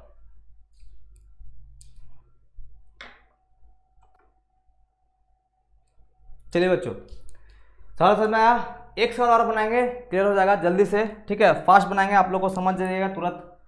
एक कॉम्प्लेक्स नंबर दिया गया z equal to minus i minus root three i, इसको बोला पोलर फॉर्म में कन्वर्ट करने के लिए। तो आप देख सकते हैं यहां पर सॉल्यूशन में हम लोग क्या देखने वाले हैं कि हम लोग दिख रहा है x की जगह पे क्या -1 और y की जगह पे क्या -√3, ये चीज दिख रहा है। तो हम लोग बोल सकते हैं क्या, पहले r निकालना है तो क्या करते हैं -1 का square x square plus y square -√3 का स्क्वायर। तो कितना गया प्यारे बच्चों, इसको सॉल्व करिएगा तो आ जाएगा 1 प्लस थ्री रूट के अंदर तो 4, ये भी कितना आ गया 2 ही आया। तो आपको r मिल चुका है 2, क्लियर है। चलिए आगे बढ़ते हैं, r मिल गया। नेक्स्ट बात करें तो नेक्स्ट बात में हम लोग क्या करेंगे, अब पता करेंगे अल्फा। क्या पता करेंगे, अल्फा। तो अल्फा कैसे निकलता है प्यारे बच्चों, हमारे पास में इमेजिनरी z कितना दिया हुआ है, y का वैल्यू कितना दिया हुआ है -√3, ठीक है, और रियल z कितना है प्यारे बच्चों, रियल z कितना दिया हुआ है -1। तो हम लोग अल्फा निकालना है, तो अल्फा का फॉर्मूला क्या होता है प्यारे बच्चों, इमेजिनरी z बटा रियल z, और भी किसमें मॉडुलस में। तो यहाँ से क्या निकला tan alpha is equal to imaginary कितना है प्यारे बच्चों -√3 है ना, और रियल z कितना है -1 है ना, मोड में कट गया, कितना आया tan अल्फा का वैल्यू -1 है ना √3, चलिए कितना आया √3। तो हम लोग क्या मिल गया tan अल्फा का वैल्यू √3, यानी tan अल्फा का वैल्यू कितना आ गया tan 60 डिग्री, यानी अल्फा कितना मिला प्यारे बच्चों, तो अल्फा मिल गया हम लोग को 60 डिग्री, क्लियर है। 2 स्टेप हो गया, आर खोज दिए, अल्फा खोज दिए। नेक्स्ट स्टेप क्या है, तो नेक्स्ट स्टेप में हम लोग क्या करने वाले हैं, नेक्स्ट स्टेप में हम लोग अब क्वाड्रेंट चेक करेंगे। तो क्वाड्रेंट चेक करते हैं, चलिए क्वाड्रेंट चेक करते हैं, कौन सा क्वाड्रेंट है। तो देखो ध्यान से, इमेजिनरी जेड आपका क्या है <0 है, इमेजिनरी जेड <0 है, और रियल जेड भी क्या है <0 है। इसका मतलब ये हो गया कि एक्स भी यानी वाई भी 0 है <, और एक्स भी <। इसका मतलब ये हो गया कि आपने समझ लिया कि दोनों क्या है नेगेटिव है, और जब दोनों नेगेटिव होता है कौन सा घर होता है प्यारे बच्चों, दोनों नेगेटिव होता है थर्ड क्वाड्रेंट होता है। क्या होता है थर्ड क्वाड्रेंट। इसका मतलब क्या है, जेड कहाँ लाई कर गया, Z lie in third quadrant. कहाँ लाई कर गया प्यारे बच्चों, थर्ड क्वाड्रेंट में लाई कर गया। इसका मतलब ये हुआ कि हम लोग थर्ड क्वाड्रेंट में जब जाते हैं, तो हम अभी बताए थे थर्ड क्वाड्रेंट में जब जाइएगा तो फॉर्मूला क्या लिखेगा, थीटा बराबर -पाई माइनस अल्फा। क्या लिखेगा, थीटा बराबर -पाई माइनस अल्फा, ठीक है। तो इसको हम लोग वहाँ पे लिखने का कोशिश करते हैं। तो यहाँ पे देखिए, तब आर्गुमेंट ऑफ जेड थीटा का वैल्यू क्या हो जाएगा -पाई माइनस अल्फा। तो यहाँ से निकालते हैं थीटा का वैल्यू -पाई। अब पाई को हम लोग लिख सकते हैं, यानी पाई कितना, अल्फा 60 डिग्री आया था, तो अल्फा ही क्या है पाई/3 है। दो तरीके से लिख सकते हैं, 60 को हम लोग पाई/3 भी लिख सकते हैं। तो यहाँ पे क्या मिला पाई/पाई-3। तो यहाँ से कितना मिला प्यारे बच्चों, सॉल्व करिए तो 3पाई-पाई, 3पाई-पाई और /3, और नेगेटिव बाहर है, ठीक है। तो क्या मिला, थीटा का वैल्यू -2पाई/3, ठीक है प्यारे बच्चों, -2पाई/3। तो यहाँ से हम लोग इसका आंसर लिखते हैं लास्ट में कि कॉम्प्लेक्स नंबर का इक्वेशन क्या था प्यारे बच्चों, हम लोग के पास में पोलर फॉर्म का इक्वेशन क्या था, पोलर फॉर्म का इक्वेशन था, पोलर फॉर्म का क्या इक्वेशन था प्यारे बच्चों, तो पोलर फॉर्म का इक्वेशन था r बराबर z बराबर r cos theta plus i sin theta, clear है। तो r का वैल्यू कितना था 2, और cos पाई का वैल्यू थीटा का वैल्यू कितना आया था -2पाई/3, और प्लस i sin -2पाई/3। ये हुआ हम लोग का फाइनल आंसर। चाहो तो नेगेटिव बाहर भी कर सकते हो, ये तो नेगेटिव पॉजिटिव हो जाएगा, और ये नेगेटिव बाहर आकर यहाँ पर आएगा, तो क्या हो जाएगा, यहाँ पर नेगेटिव बाहर आएगा जैसी, तो ये माइनस बना देगा इसको। तो उम्मीद करते हैं आपको समझ में आया 2 सवाल पोलर फॉर्म वाला। तो pause the video, note down and take the screenshot जल्दी से।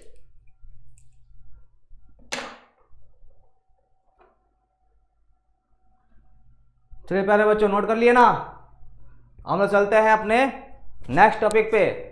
क्या नाम है टॉपिक का, तो टॉपिक का नाम है प्यारे बच्चों, हम लोग का टॉपिक का नाम है क्वाड्रेटिक इक्वेशन। कॉम्प्लेक्स नंबर समाप्त हुआ, अब हम चलते हैं क्वाड्रेटिक इक्वेशन में। चलिए, तो बड़ा सा हेडलाइन में लिखेंगे हम लोग अपना टॉपिक, क्या है प्यारे बच्चों, क्वाड्रेटिक इक्वेशन, क्वाड्रेटिक इक्वेशन। ठीक है। अरे हमको लगा कि चेंज हो जाएगा, चेंज नहीं हुआ, ठीक है, सिलेक्ट नहीं किए थे। चलिए देखते हैं, अब लिखते हैं क्वाड्रेटिक इक्वेशन, ठीक है, अब शायद चेंज हो जाए, हो गया, चलिए ठीक। क्वाड्रेटिक इक्वेशन, मजा आया। अरे होता है कभी कभी यार, भूल जाते हैं सिलेक्ट करना, ठीक है, और ऐसे लिखना हमको बहुत मजा आता है। जब ये जादू बोलते हैं इसको, जादू भी आता है, क्वाड्रेटिक इक्वेशन जादू भी आता है, ठीक है, मतलब जादू की तरह से बदल जाता है, और मजा भी आता है कि हम इतना अच्छा राइटिंग लिख सकते हैं, ठीक है। मेरा राइटिंग थोड़ा सा गड़बड़ है, मैथ टीचर हैं तो हम लोग का दिमाग ज़्यादा चलता है और दिमाग इतना ज़्यादा चलता है कि राइटिंग पे फोकस करना मुश्किल हो जाता है, क्योंकि हम लोग का पता है कि इसके बाद तुरंत लिखना है इसको, मतलब कि दिमाग में है कि इसके बाद ये आंसर आने वाला, फटाफट लिखना है, तो उसमें क्या होता है राइटिंग थोड़ा सा गड़बड़ा जाता है, इसके दिमाग में रहेगा राइटिंग पे, बाकी कैलकुलेशन पे ध्यान दीजिए, ठीक है। चलिए क्वाड्रेटिक इक्वेशन स्टार्ट करते हैं प्यारे बच्चों, ध्यान से देखना।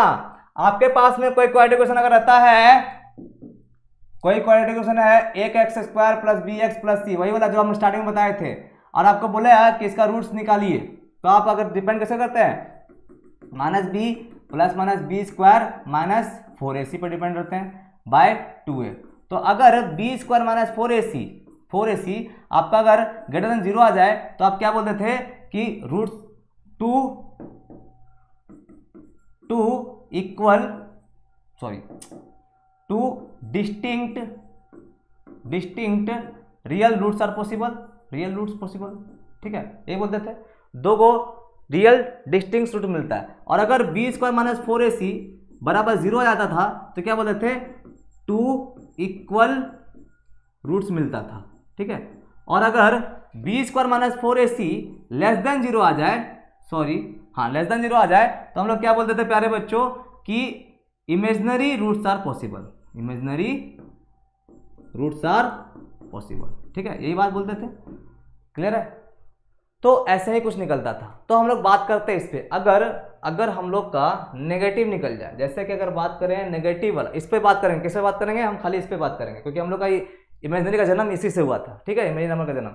तो अगर हम बात करें, हमको अगर x निकालना है तो x बराबर minus b plus minus b square minus 4ac, अगर ये नेगेटिव आ जाए, ये नेगेटिव आ जाए, यही ना, ये नेगेटिव आ जाए बाय 2a, तो क्या होता है प्यारे बच्चों, माइनस बी प्लस माइनस, तो देखो होता है क्या है कि 20 का माइनस 4ac अगर नेगेटिव आ रहा है, इसका मतलब ये हो गया कि कुछ ना कुछ इसका वैल्यू माइनस डी के तौर पे आ रहा है, यानी डी हम लोग का नेगेटिव हो रहा है। तो इसको हम लोग क्या करते हैं, ये जो माइनस है इसको क्या बनाते हैं, आई स्क्वायर बनाते हैं, और 20 का माइनस 4ac ऐसे रहते हैं, ठीक है, ऐसे करके -1 क्या बन गया, आई स्क्वायर, और आई स्क्वायर बाहर निकलेगा तो क्या आ जाएगा प्यारे बच्चों, माइनस बी प्लस माइनस आई, और इधर बच जाएगा B square minus 4ac root के अंदर बाई 2a। तो इस प्रकार से हम लोग क्या करते हैं, इस प्रकार से हम लोग रूट्स निकालते हैं, किसका, नेगेटिव वाले नंबर्स का, रूट के अंदर जब नेगेटिव मिल जाता है उसका। तो ऐसा समझ में नहीं आएगा, एक सवाल लेते हैं उसे समझ, ये थ्योरी पार्ट है, थ्योरी पार्ट से आपको ज़्यादा मतलब नहीं है, आपको क्वेश्चन से मतलब है। तो pause the video, note down, take the screenshot, जल्दी समझा देंगे इसको, जल्दी से।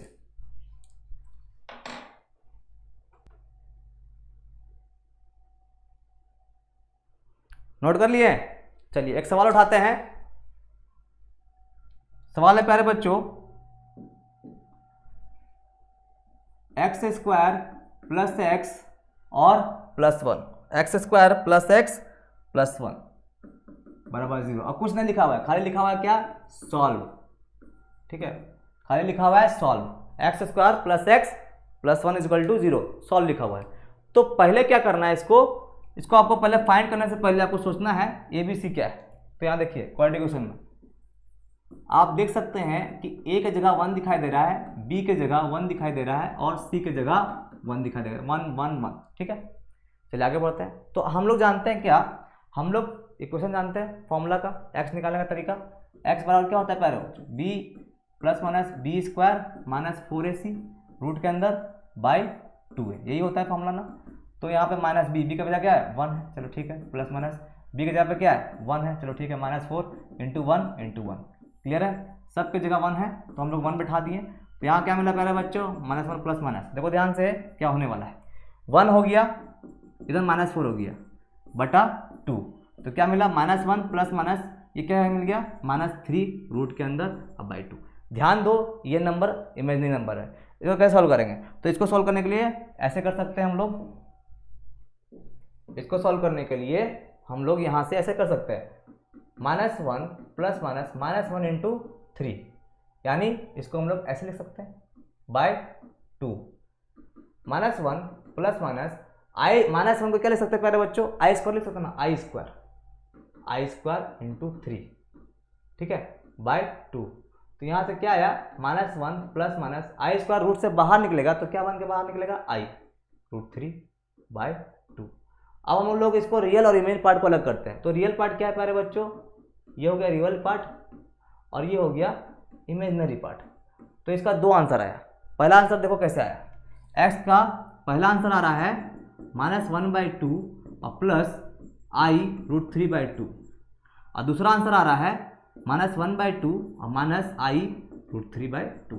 तो आपको 2 रूट्स मिला, ठीक है। जब हम लोग को लेस देन 0 होता है तो इमेजिनरी नंबर मिलता है और आई है भी इमेजिनरी नंबर। तो ये सवाल कैसे बनाओगे, ये सवाल ऐसे होता है बनाइएगा जब आपको ABC यानी अंदर वाला चीज नेगेटिव मिलने लगेगा, वहां पे आई स्क्वायर का वैल्यू रख करके हम लोग वैल्यू को पुट करेंगे। तो उम्मीद करते हैं आपको ये सवाल समझ में आएगा। तो pause the video, note down, take the screenshot, जल्दी बच्चों। चलिए एक सवाल और उठाते हैं प्यारे बच्चों, जो किस पर है, सॉल्व x² प्लस 3 बराबर 0, ठीक है। इसको डायरेक्ट बनाएंगे, देखो कैसे, x² को हम लोग लिख सकते हैं -3, ठीक है। अब यहां से x हटेगा तो रूट चढ़ेगा उधर, तो रूट चढ़ा तो क्या आ गया -3 प्लस माइनस, ठीक है। अब x बराबर प्लस माइनस है, यहाँ -√3 अभी भी दिखाए थे, -√3 क्या लिख सकता है -1 इंटू 3। तो x बराबर क्या आ गया प्यारे बच्चों, प्लस माइनस i² इंटू 3, ठीक है। x बराबर क्या हो गया, प्लस माइनस आई स्क्वायर का वैल्यू क्या है, i होगा, रूट से बाहर निकल गए तो क्या हो गया i√3। तो x का 2 मान आपको दिख रहा है, एक तो i√3 और एक -i√3, और दोनों क्या है, इसका आंसर है। आप चाहो तो इसको आप पीछे वाला मेथड जो हम सिखाए थे उससे बना सकते हैं। उससे क्या होगा, x a के जगह 1 हो जाएगा, b के जगह हो जाएगा 0 और c के जगह क्या हो जाएगा 3। इससे अभी आप बना सकते हैं, और नॉर्मल 2 टर्म है तो ऐसे बनेगा, डायरेक्ट आंसर आएगा, ठीक है। तो उम्मीद करते हैं आपको ये सवाल समझ में आएगा, ये सेशन समझ में आएगा। तो हमने वादा किया था कि आप लोग को 1 शॉर्ट रिवीजन देंगे कॉम्प्लेक्स नंबर का और क्वाड्रेटिक डिफरेंस का, हमने वादा पूरा किया, आपको अच्छा समझाए। हालांकि थोड़ा सा स्पीड था क्योंकि हम लोग को वीडियो को 2 घंटे के अंदर कंप्लीट करना है, ज्यादा वीडियो लंबी हो जाएगी तो दिक्कत है। तो उम्मीद करते हैं आपको पूरा समझ में होगा। ऐसे ही वीडियो जब मजेदार वीडियो आप लोग के लिए लेकर के आएंगे, यानी हर चैप्टर का क्लियर करके आएंगे, ताकि आप लोग को हर चैप्टर की जानकारी एक शॉर्ट में हो जाए।